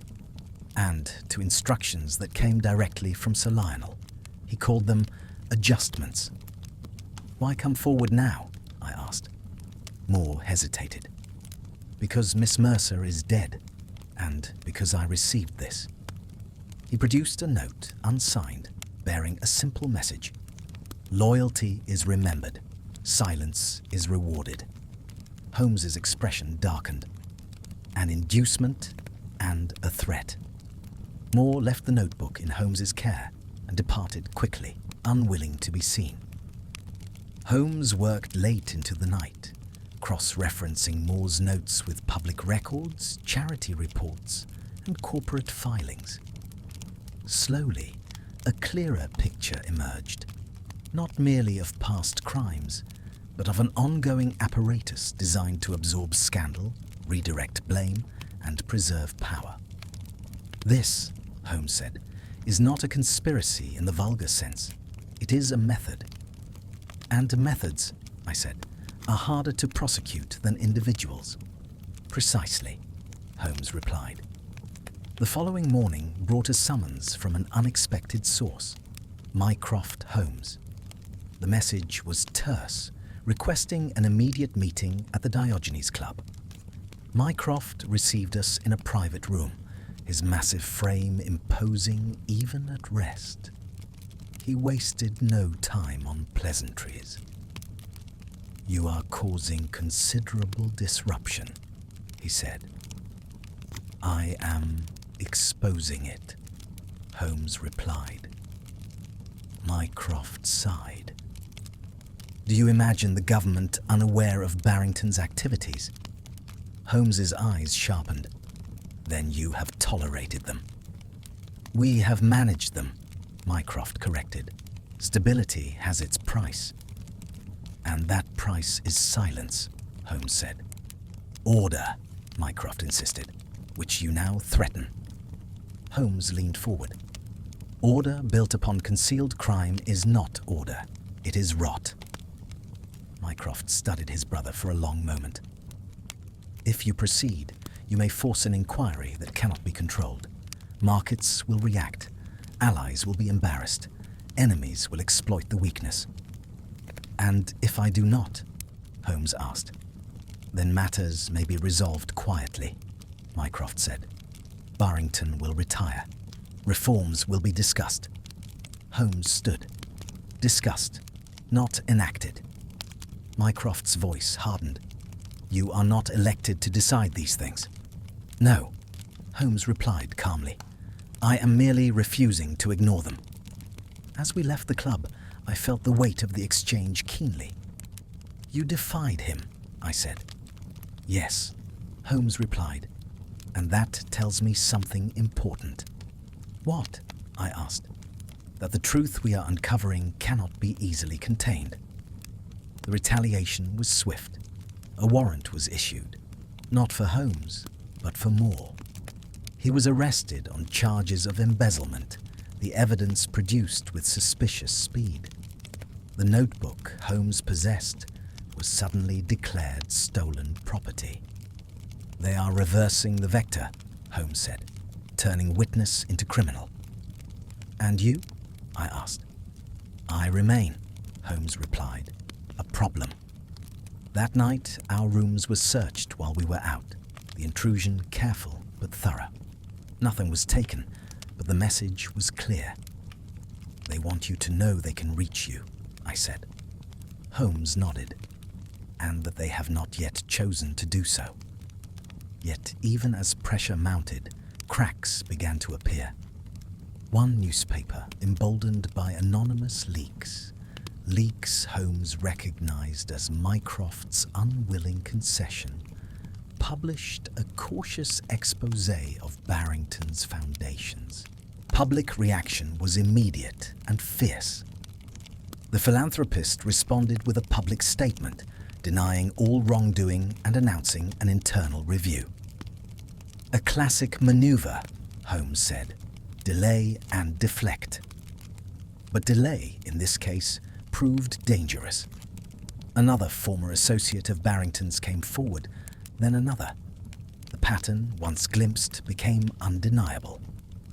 Late one evening, Holmes received a final note from Barrington himself. You have made this personal. I will not fall alone. Holmes read it, then placed it carefully upon the mantelpiece beside the original scraps of paper that had begun the affair. He is preparing a scorched earth defense, Holmes said.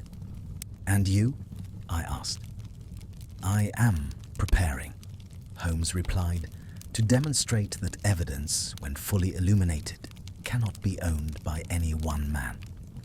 As I write these words, I am acutely aware that we stand at the brink of a reckoning.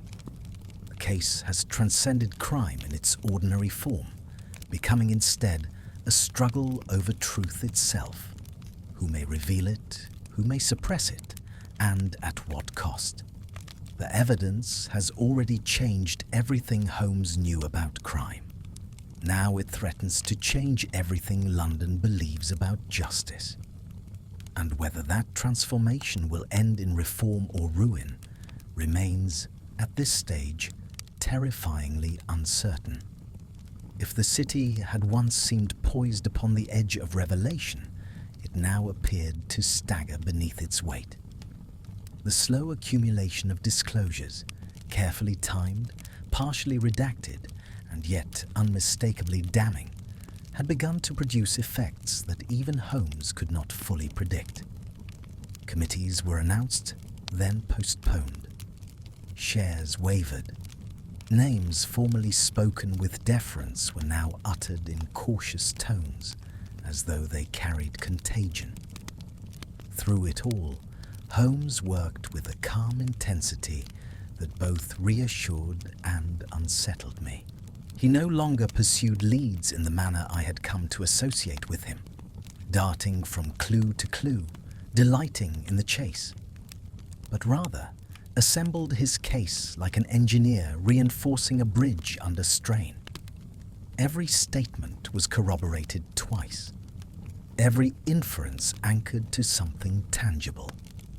He was, I realized, constructing not merely an argument, but a structure designed to withstand deliberate assault. "They will not attack where we are strongest," he said one evening, as he reviewed yet another set of documents. "They will strike at the seams." "And where are those?" I asked. Holmes glanced up. "At the human element. Fear, fatigue, doubt." The first seam gave way the following morning. Lestrade arrived at Baker Street with an expression I had never seen upon his face before, a mixture of anger and helplessness. "I've been taken off the case," he said bluntly. Holmes nodded once. "Officially?" "Officially, it's a reassignment," Lestrade replied bitterly. "Unofficially, I've been told to keep my head down." "Who replaces you?" Holmes asked. "A committee," Lestrade said, "which means no one." Holmes sighed softly. "Then the investigation enters limbo, exactly as intended." Lestrade lingered at the door. "Be careful, Holmes. They're not just watching anymore. They're shaping the field." That warning proved prescient. Within days, Holmes himself became the subject of scrutiny. A formal inquiry was announced into his methods and associations, couched in language that suggested concern for public accountability, but carried an unmistakable edge of menace. "They wish to reframe the narrative," Holmes observed, "from exposure of wrongdoing to excess of investigation." "And will it work?" I asked. "That depends," Holmes replied, "on whether the public still distinguishes between the two." Amidst this mounting pressure came an unexpected development. Edward Hale, still in custody and increasingly frail, requested another meeting with Holmes.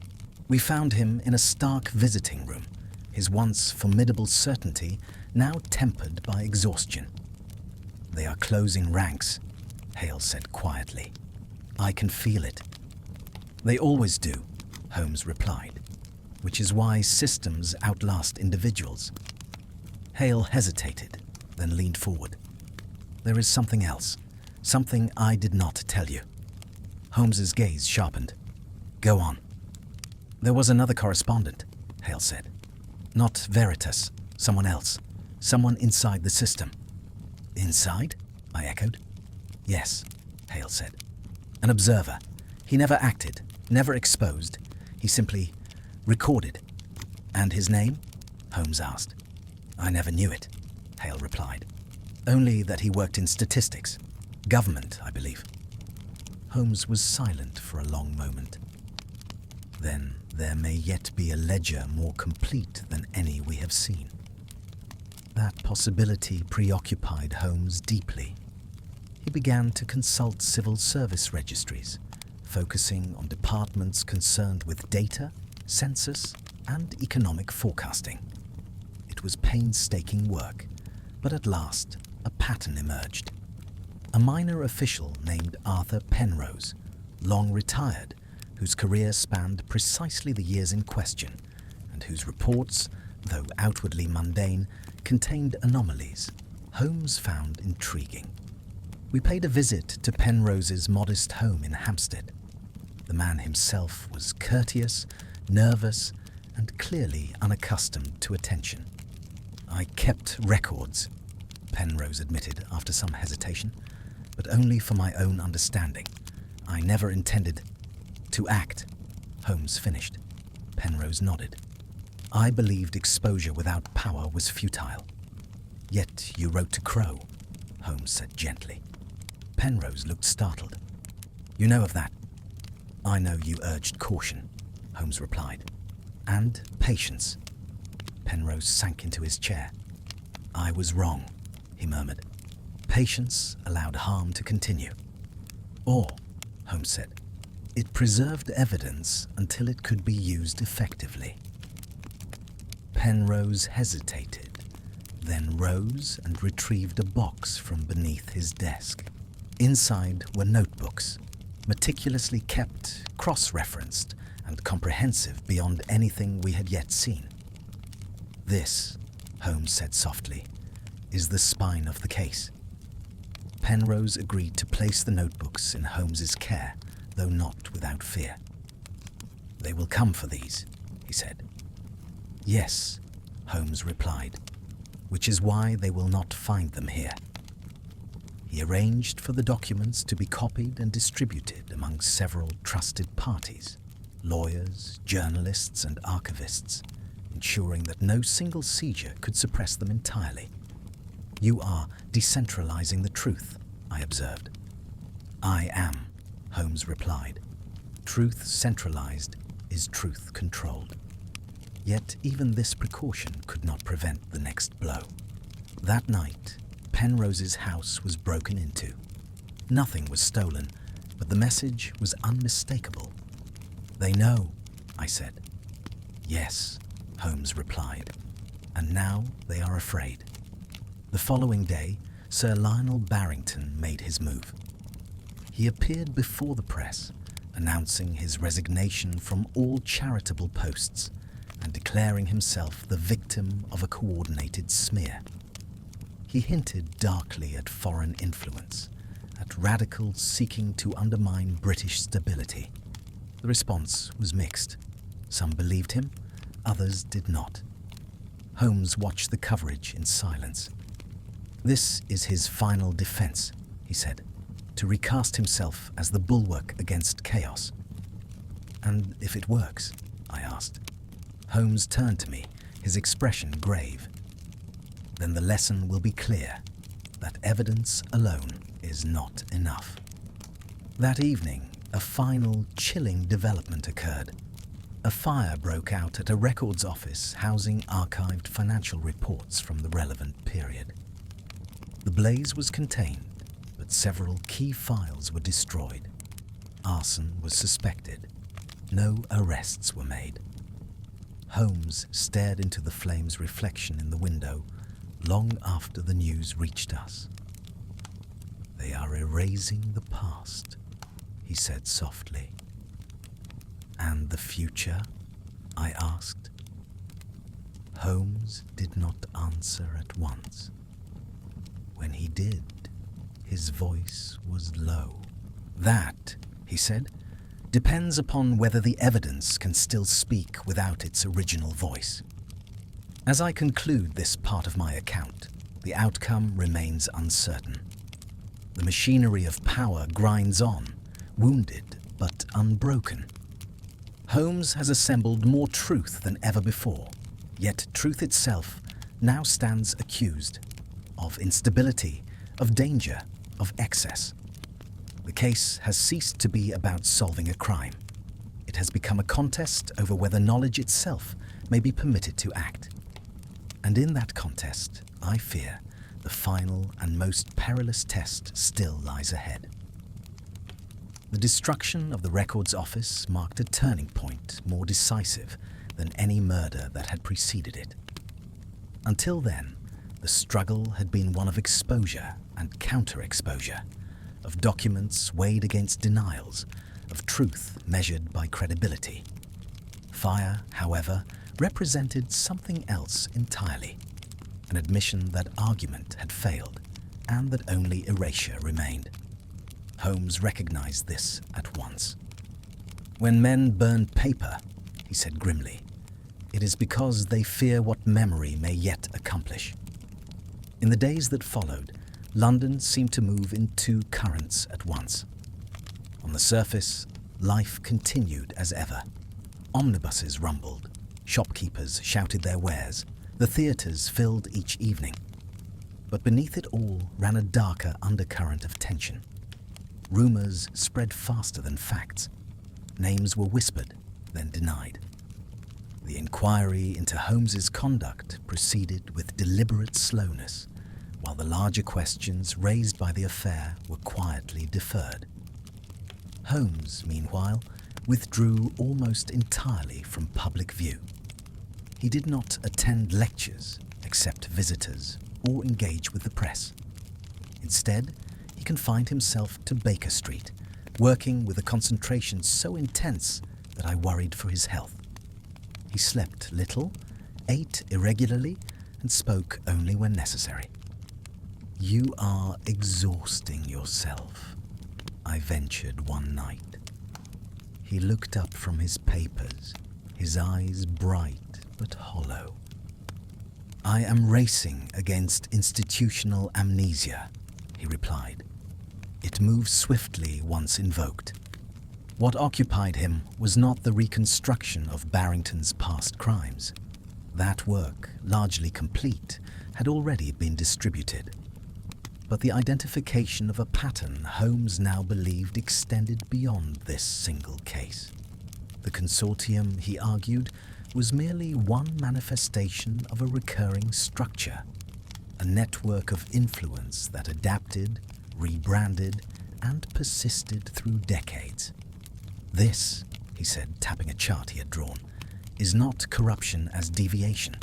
It is corruption as equilibrium." "And you intend to disrupt it?" I asked. "I intend," Holmes replied, "to understand how it anticipates disruption." The answer, it seemed, lay in perception. Holmes had begun to suspect that the system survived, not because its crimes were unknown, but because they were reframed, rendered abstract, technical, and therefore unthreatening. Hale had attempted to shatter that abstraction through spectacle and fear. Holmes sought another method. The opportunity presented itself unexpectedly in the form of a public inquest. Arthur Pell's drowning, initially dismissed as suicide, was reopened under pressure from newly surfaced documents. Holmes was summoned to give expert testimony regarding the chain of events that had led to Pell's death. "They are gambling," Holmes said. "They believe the forum will constrain me." The inquest was held in a crowded chamber, thick with anticipation. Journalists filled the benches, their pens poised. Barrington himself was not present, but several of his former associates were, their expressions carefully neutral. Holmes took the stand with characteristic composure. He answered questions precisely, confining himself to verifiable facts. When pressed for speculation, he declined politely. Then came the pivotal moment. Counsel for the defense asked Holmes whether, in his opinion, the exposure of long-past financial dealings could reasonably be expected to cause a man to take his own life. Holmes paused. The room held its breath. "In isolation," he said slowly. "Perhaps not. But when exposure is paired with the sudden collapse of a carefully maintained identity, when a man is forced to confront not merely his actions, but their consequences, then despair becomes a rational response." A murmur rippled through the chamber. "Are you suggesting," the counsel pressed, "that truth itself can be lethal?" Holmes met his gaze. "I am suggesting that truth withheld for too long acquires a force of its own." The statement was reported widely. By evening, it had ignited fierce debate. Some hailed Holmes for his candor. Others accused him of moral grandstanding. That night, Holmes received a visitor he had neither expected nor invited. Mycroft Holmes arrived unannounced, his expression unusually grave. "You have crossed a line," he said without preamble. "I have spoken plainly," Holmes replied. "You have implied that institutions bear responsibility for individual deaths," Mycroft said. "That is a dangerous implication." "It is an accurate one," Holmes replied. Mycroft sighed heavily. "The machinery is turning against you. There are those who believe you have become destabilizing." "And you?" Holmes asked. Mycroft hesitated. "I believe you are correct, and therefore inconvenient." He leaned forward. "If this continues, they will not content themselves with inquiries. They will isolate you, professionally, socially." Holmes smiled faintly. "I have been isolated before." "This is different," Mycroft warned. "This time, they will attempt to redefine you." The threat was not idle. Within days, a prominent journal published an editorial questioning Holmes's methods and motives, portraying him as a brilliant but unbalanced figure whose intellectual absolutism posed a risk to public order. Others echoed the sentiment. "They are pathologizing dissent," Holmes observed. "An elegant solution." "And how do you counter it?" I asked. "With evidence," Holmes replied, "but not of their crimes, of their reactions." He began to collect statements, editorials, parliamentary remarks, mapping how the narrative shifted whenever new information emerged. The pattern was unmistakable. Denial gave way to reframing, reframing to moral inversion. "They are not arguing against facts," Holmes said. "They are arguing against significance." The final catalyst came in the form of an anonymous package delivered to Baker Street. Inside was a single document, a memorandum authored by Barrington himself, dated 15 years earlier, outlining contingency plans in the event of exposure. Among the strategies listed was one chillingly precise recommendation: neutralize the interpreter, control the story. Holmes stared at the page for a long time. "This," he said at last, "is the evidence that changes everything." "How?" I asked. "Because it proves intent," Holmes replied. "Not merely to profit, but to suppress truth as a matter of policy." He arranged for copies to be sent, not to the press, but to members of the inquiry, to judges, to archivists. "They cannot all be compromised," he said. As we waited for the response, the city seemed suspended in an uneasy pause. No new arrests were made. No further statements issued. Then, at last, the silence broke. Sir Lionel Barrington was taken into custody, not on charges related to the original consortium, but for obstruction of justice, conspiracy to pervert the course of inquiry, and the destruction of records. The charges were narrower than Holmes might have wished, but they were real. Holmes watched the news with an expression I could not easily read. "It is not the ending Hale imagined," he said, "nor the one Barrington planned." "But it is an ending," I said. "For this chapter," Holmes replied. "As I write, the case remains unresolved in many respects. Trials will follow, appeals, settlements. The system will adapt, as it always does. Yet something fundamental has shifted. The evidence, once scattered and obscure, has coalesced into a narrative that cannot easily be undone. Holmes has forced not merely an exposure, but a reckoning with the nature of crime, responsibility, and the limits of justice. And still, I sense that he is not satisfied. For in challenging the architecture of wrongdoing, Holmes has uncovered a more troubling truth: that crime, at its most enduring, does not lurk in shadows or strike in desperation, but embeds itself within the very structures designed to prevent it. The final question, the one that remains unanswered, is whether such crime can ever truly be defeated or merely displaced. I fear the answer, whatever it may be, lies still ahead. The arrest of Sir Lionel Barrington, though widely reported and loudly debated, did not bring the sense of closure one might reasonably expect. If anything, it deepened the unease that had settled over the city like a second, more insidious fog. London had grown accustomed to scandal, but this affair touched something more intimate than political misjudgment or financial excess. It suggested design, long, patient, and deliberate, and that implication lingered like an unspoken accusation. Holmes himself seemed little inclined to celebrate. He read the reports with a detached air, noting omissions as readily as admissions, tracing the subtle language by which responsibility was narrowed and consequences contained. "They have chosen the safest charges," he observed one evening as we sat by the fire. "Obstruction, conspiracy, crimes of interference rather than origin." "But he will be tried," I said, "publicly."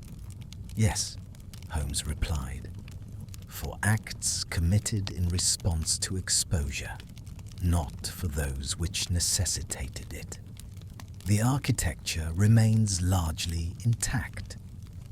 The trials that followed unfolded slowly, their progress hindered by procedural disputes and jurisdictional complexities. Barrington's counsel proved formidable, and though damaging evidence was introduced, it was carefully contextualized, its significance diluted by appeals to complexity and historical distance. Holmes attended several sessions in silence, his presence noted but unremarked upon. I could see, however, that each day's testimony fed his growing conviction that something essential was being lost. "They are treating this as an aberration," he said as we left the courthouse one afternoon. "A deviation from an otherwise sound system." "And you believe it is not?" I asked. "I believe," Holmes replied, "that systems reveal their true nature under strain. This one has revealed an extraordinary capacity for self-preservation." It was during this period that Holmes received a letter from Edward Hale. The man's hand was unsteady, the writing labored. "I have read the charges. They do not name the thing itself, only its shadows. Perhaps that is all the law can do. If so, I misjudged it. And you." Holmes folded the letter carefully. "Hale is learning," he said. "Too late to change his actions, but not too late to understand their futility." Another letter followed, this time from Arthur Penrose, who had gone into quiet seclusion. I see now why I remained silent. not from cowardice, but from a belief that observation itself was sufficient. I was wrong. Without intervention, knowledge becomes complicit. Holmes placed this letter beside Hale's. Two men, he said softly, who approached the same truth from opposite directions and arrived at the same regret. Yet the most unsettling development came not from correspondence, but from absence. The committee appointed to review the systemic implications of the affair, announced with great fanfare, had ceased to meet. Its members cited scheduling conflicts, insufficient remit, and the need for further preliminary analysis. The inquiry faded quietly from public view. They are letting it starve, I said bitterly. Yes, Holmes replied. Starvation leaves no corpse. It was then that Holmes made a decision which surprised me greatly. I am going to withdraw, he said. Withdraw? I repeated. From the case? From the public dimension of it, Holmes clarified. I have pushed as far as I can without becoming the story myself. And what will you do instead? I asked. Holmes smiled faintly. Observe the aftermath. He returned, outwardly at least, to his customary pursuits. Clients came and went. Petty crimes were solved with customary brilliance. The newspapers, deprived of new provocation, gradually turned their attention elsewhere. But beneath this surface calm, Holmes continued to work. He tracked the reassignment of civil servants, the restructuring of charitable trusts, the quiet mergers and dissolutions that followed Barrington's fall. He noted how certain figures disappeared from public life, only to re-emerge under new titles and affiliations. They are pruning, he said, not uprooting. One evening, months after the height of the affair, Holmes asked me to accompany him on a walk along the embankment. The river flowed dark and steady beside us, reflecting the lights of the city in broken lines. Watson, he said, what do you suppose will be remembered of this case? The deaths, I said. The scandal, Barrington's arrest. Yes, Holmes replied, and very little else. You sound dissatisfied, I observed. I am, Holmes said. Not because the guilty have escaped entirely, some never do, but because the lesson will be mislearned. What lesson? I asked. That crime thrives not merely in secrecy, but in abstraction, Holmes said. So long as harm is diffused, spread across systems and years, it remains tolerable. We stopped at the railing, looking out over the water. I once believed, Holmes continued, that every crime, no matter how complex, could be reduced to individual intent. This case has shown me the limits of that belief. And what lies beyond those limits? I asked. Structures, Holmes replied. Incentives, traditions, crimes committed not by malice, but by momentum. The final trial concluded shortly thereafter. Barrington was convicted on lesser charges and sentenced to a term that satisfied few. He maintained his innocence to the end, framing himself as a scapegoat for systemic failings. Holmes did not attend the sentencing. Instead, he sat in our rooms, reading quietly. When I asked him if he intended to record the case for his files, he shook his head. Not yet, he said. Time must be allowed to reveal what remains. What remains? I asked. Holmes looked at me with a seriousness that gave me pause. The possibility that nothing fundamental has changed, he said. That the evidence altered understanding, but not behavior. As I prepare to set down the conclusion of this extraordinary affair, I find myself haunted less by the crimes committed than by those prevented, or rather, those that were not. Holmes has solved many mysteries, but this one has resisted tidy resolution. The scraps of paper that began it all lie still upon the mantelpiece, yellowed and unassuming.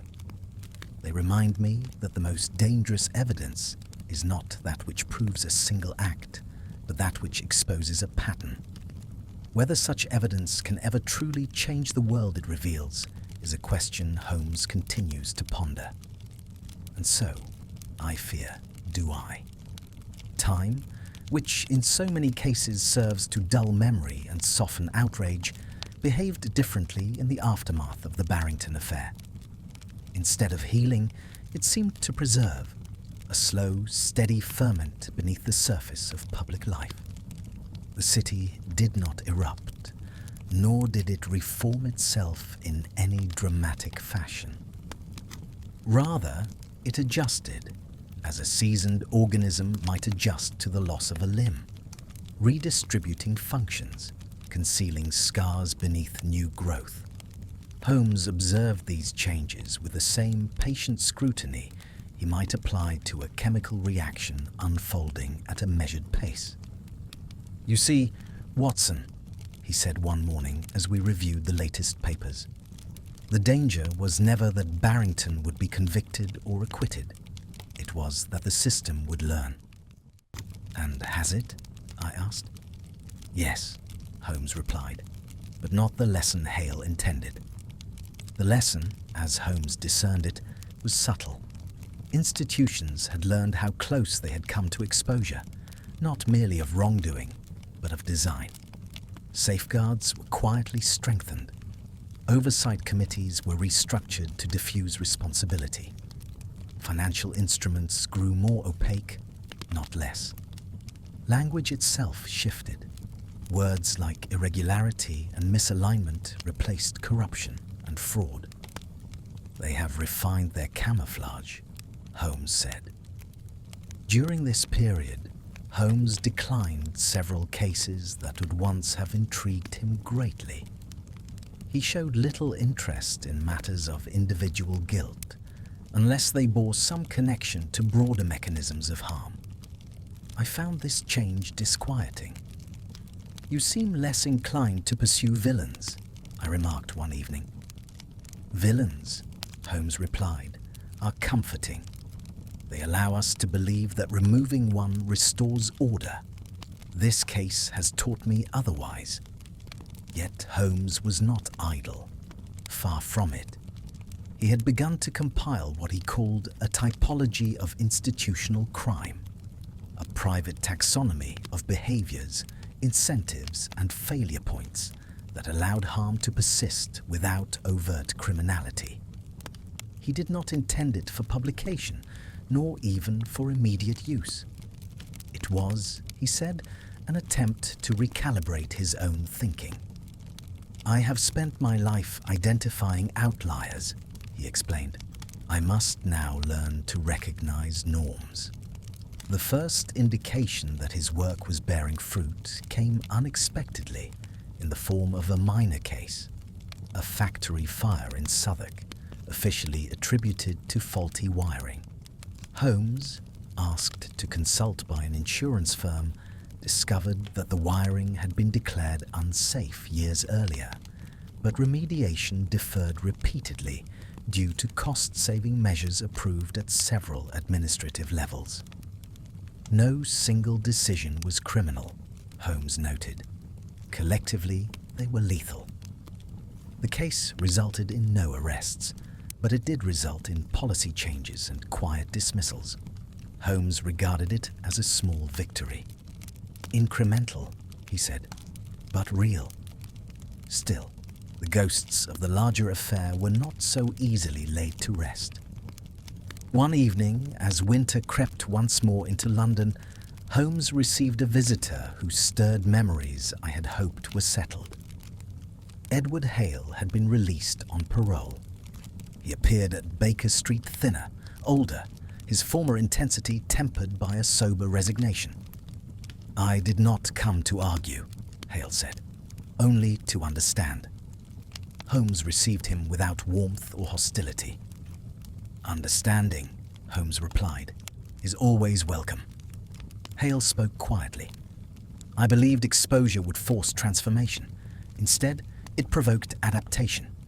"Yes," Holmes said, "systems are resilient." "Then I was wrong," Hale said. "And yet, I cannot believe I was wholly wrong." Holmes studied him thoughtfully. "You were wrong about method," he said, "not about diagnosis." Hale exhaled slowly. "What, then, is the cure?" Holmes shook his head. "There is no cure, only management, vigilance, and restraint." Hale looked pained. "That sounds like acceptance." "It is," Holmes replied, "of complexity." When Hale had gone, I asked Holmes whether he regretted the path he had chosen. "No," Holmes said, "but I regret the cost of learning." The cost became clearer still with the death of Arthur Penrose. He passed quietly in his sleep, his health weakened by years of anxiety. Holmes attended the funeral alone. When he returned, he placed Penrose's notebooks back into their box and sealed it. He observed faithfully, Holmes said, but observation without intervention exacts its own toll. "And intervention?" I asked. "Demands judgment," Holmes replied, "which is far heavier." In the weeks that followed, Holmes began to write, not case notes, but essays, reflections on justice, responsibility, and the limitations of rationalism when applied to human systems. He did not sign them, nor did he seek to publish them. They were, I believe, an attempt to reconcile the detective with the philosopher. "You sound almost uncertain," I said once, reading over his shoulder. "Uncertainty," Holmes replied, "is the beginning of wisdom." Yet, for all his introspection, Holmes remained alert to danger. One night, he showed me a letter intercepted by chance, an internal memorandum from a banking house discussing Holmes-type disruptions and recommending strategies to mitigate them through public relations and legal containment. "They have named the phenomenon," Holmes said dryly. "That is progress of a sort." The letter did not alarm him so much as confirm his conclusions. "I have become a variable," he said, "and variables are managed." I could not help but feel a surge of anger on his behalf. "They would reduce you to an inconvenience." Holmes smiled faintly. "I have always been one." As spring approached, Holmes announced his intention to travel to the continent, ostensibly for rest, though I suspected other motives. "Distance provides perspective," he said, "and perspective guards against fanaticism." Before his departure, he entrusted me with the task of assembling a full narrative of the case. "Not as a triumph," he cautioned, "nor as a warning alone, but as a record of what happens when evidence confronts power." "And what title would you give it?" I asked. Holmes glanced at the mantelpiece, where the original scraps of paper still lay. "The evidence that changed everything Holmes knew about crime," he said quietly. "Not because it solved the problem, but because it revealed its scale." As I prepare the final portion of this account, Holmes is away, and Baker Street feels strangely empty. The fire burns, the city endures, and the machinery of daily life grinds on. Yet I cannot escape the sense that something irreversible has occurred, not in the courts or the markets, but in the mind of Sherlock Holmes himself. He set out to solve a mystery, and instead encountered a reality that resisted solution.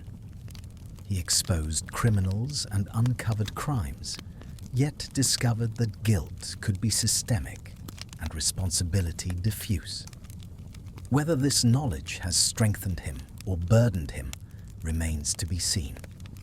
The final reckoning, I suspect, lies not in verdicts or sentences, but in the quiet choices that follow.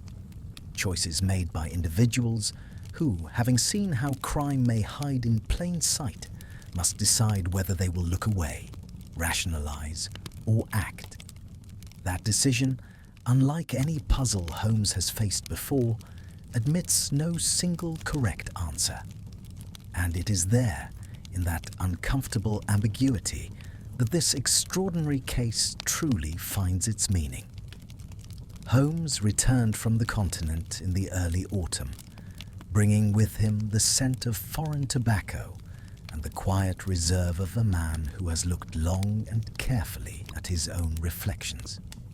He spoke little of where he had been or whom he had seen, and I did not press him. Experience had taught me that Holmes's silences were rarely empty. They were merely incubations. Baker Street resumed its familiar rhythms. Clients arrived with stolen jewels, blackmail letters, and inexplicable disappearances.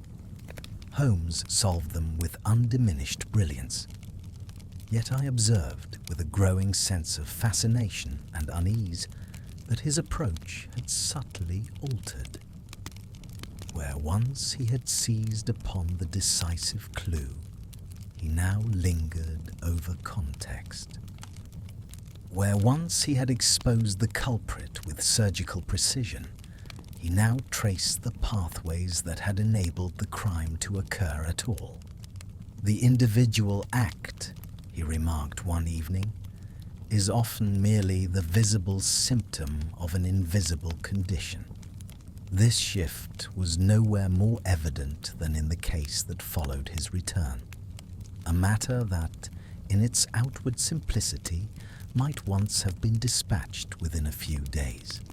A young clerk named Samuel Dean was accused of embezzlement from his employer, a shipping firm of moderate size.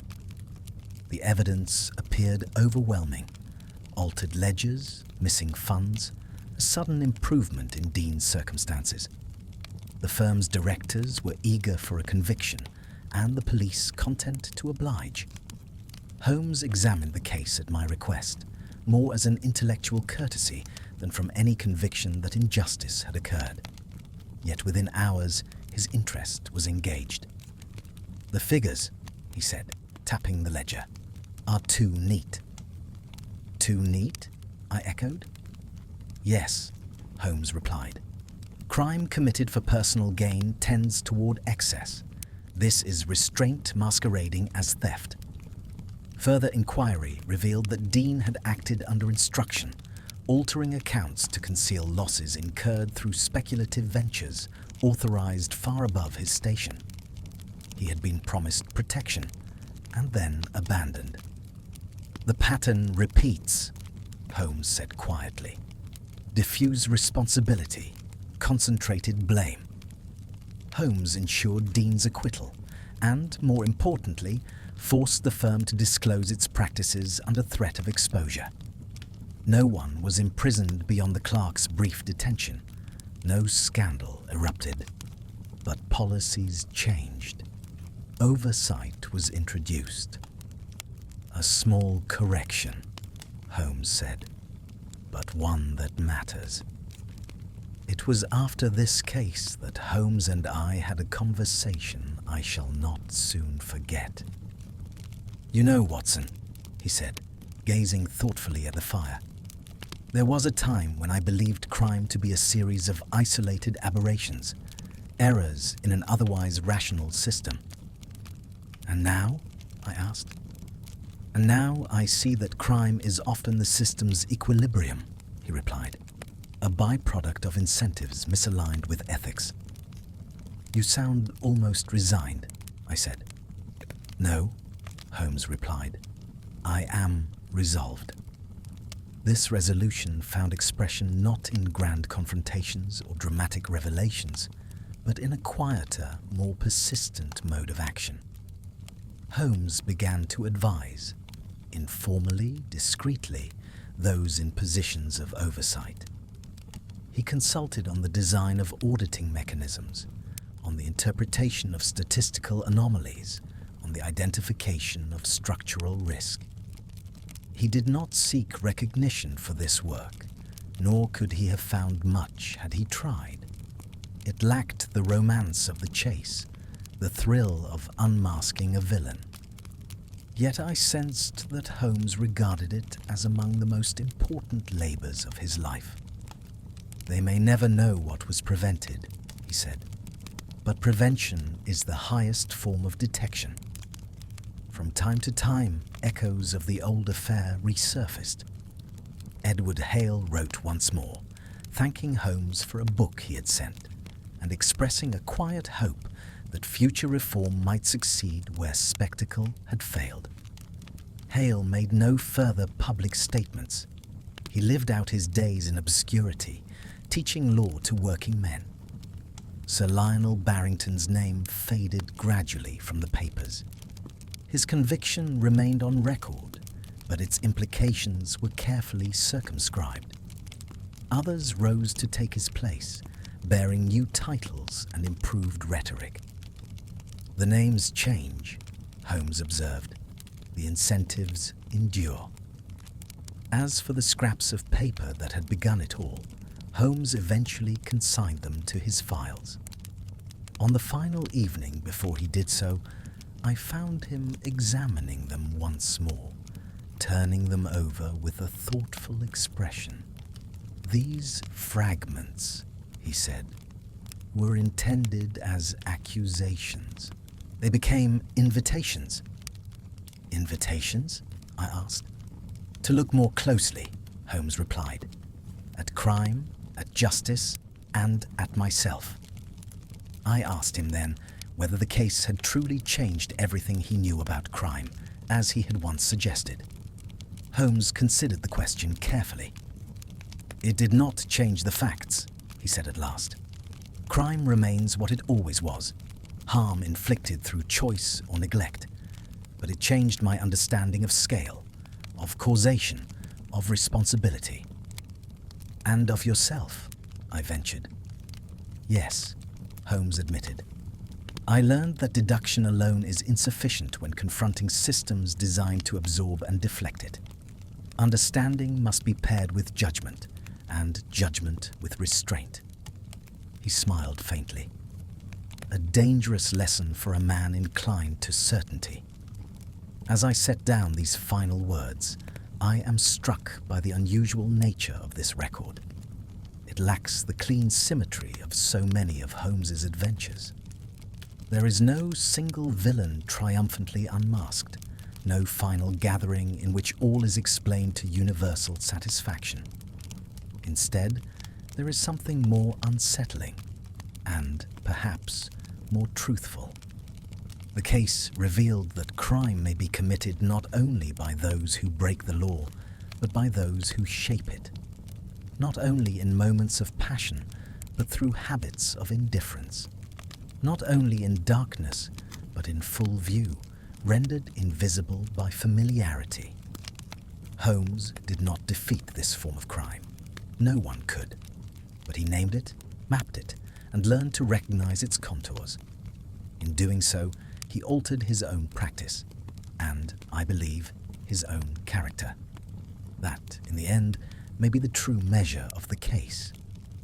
For if crime can change the world through action, then perhaps understanding, patient, critical, and unflinching, can change those who confront it. And that, I submit, is no small victory.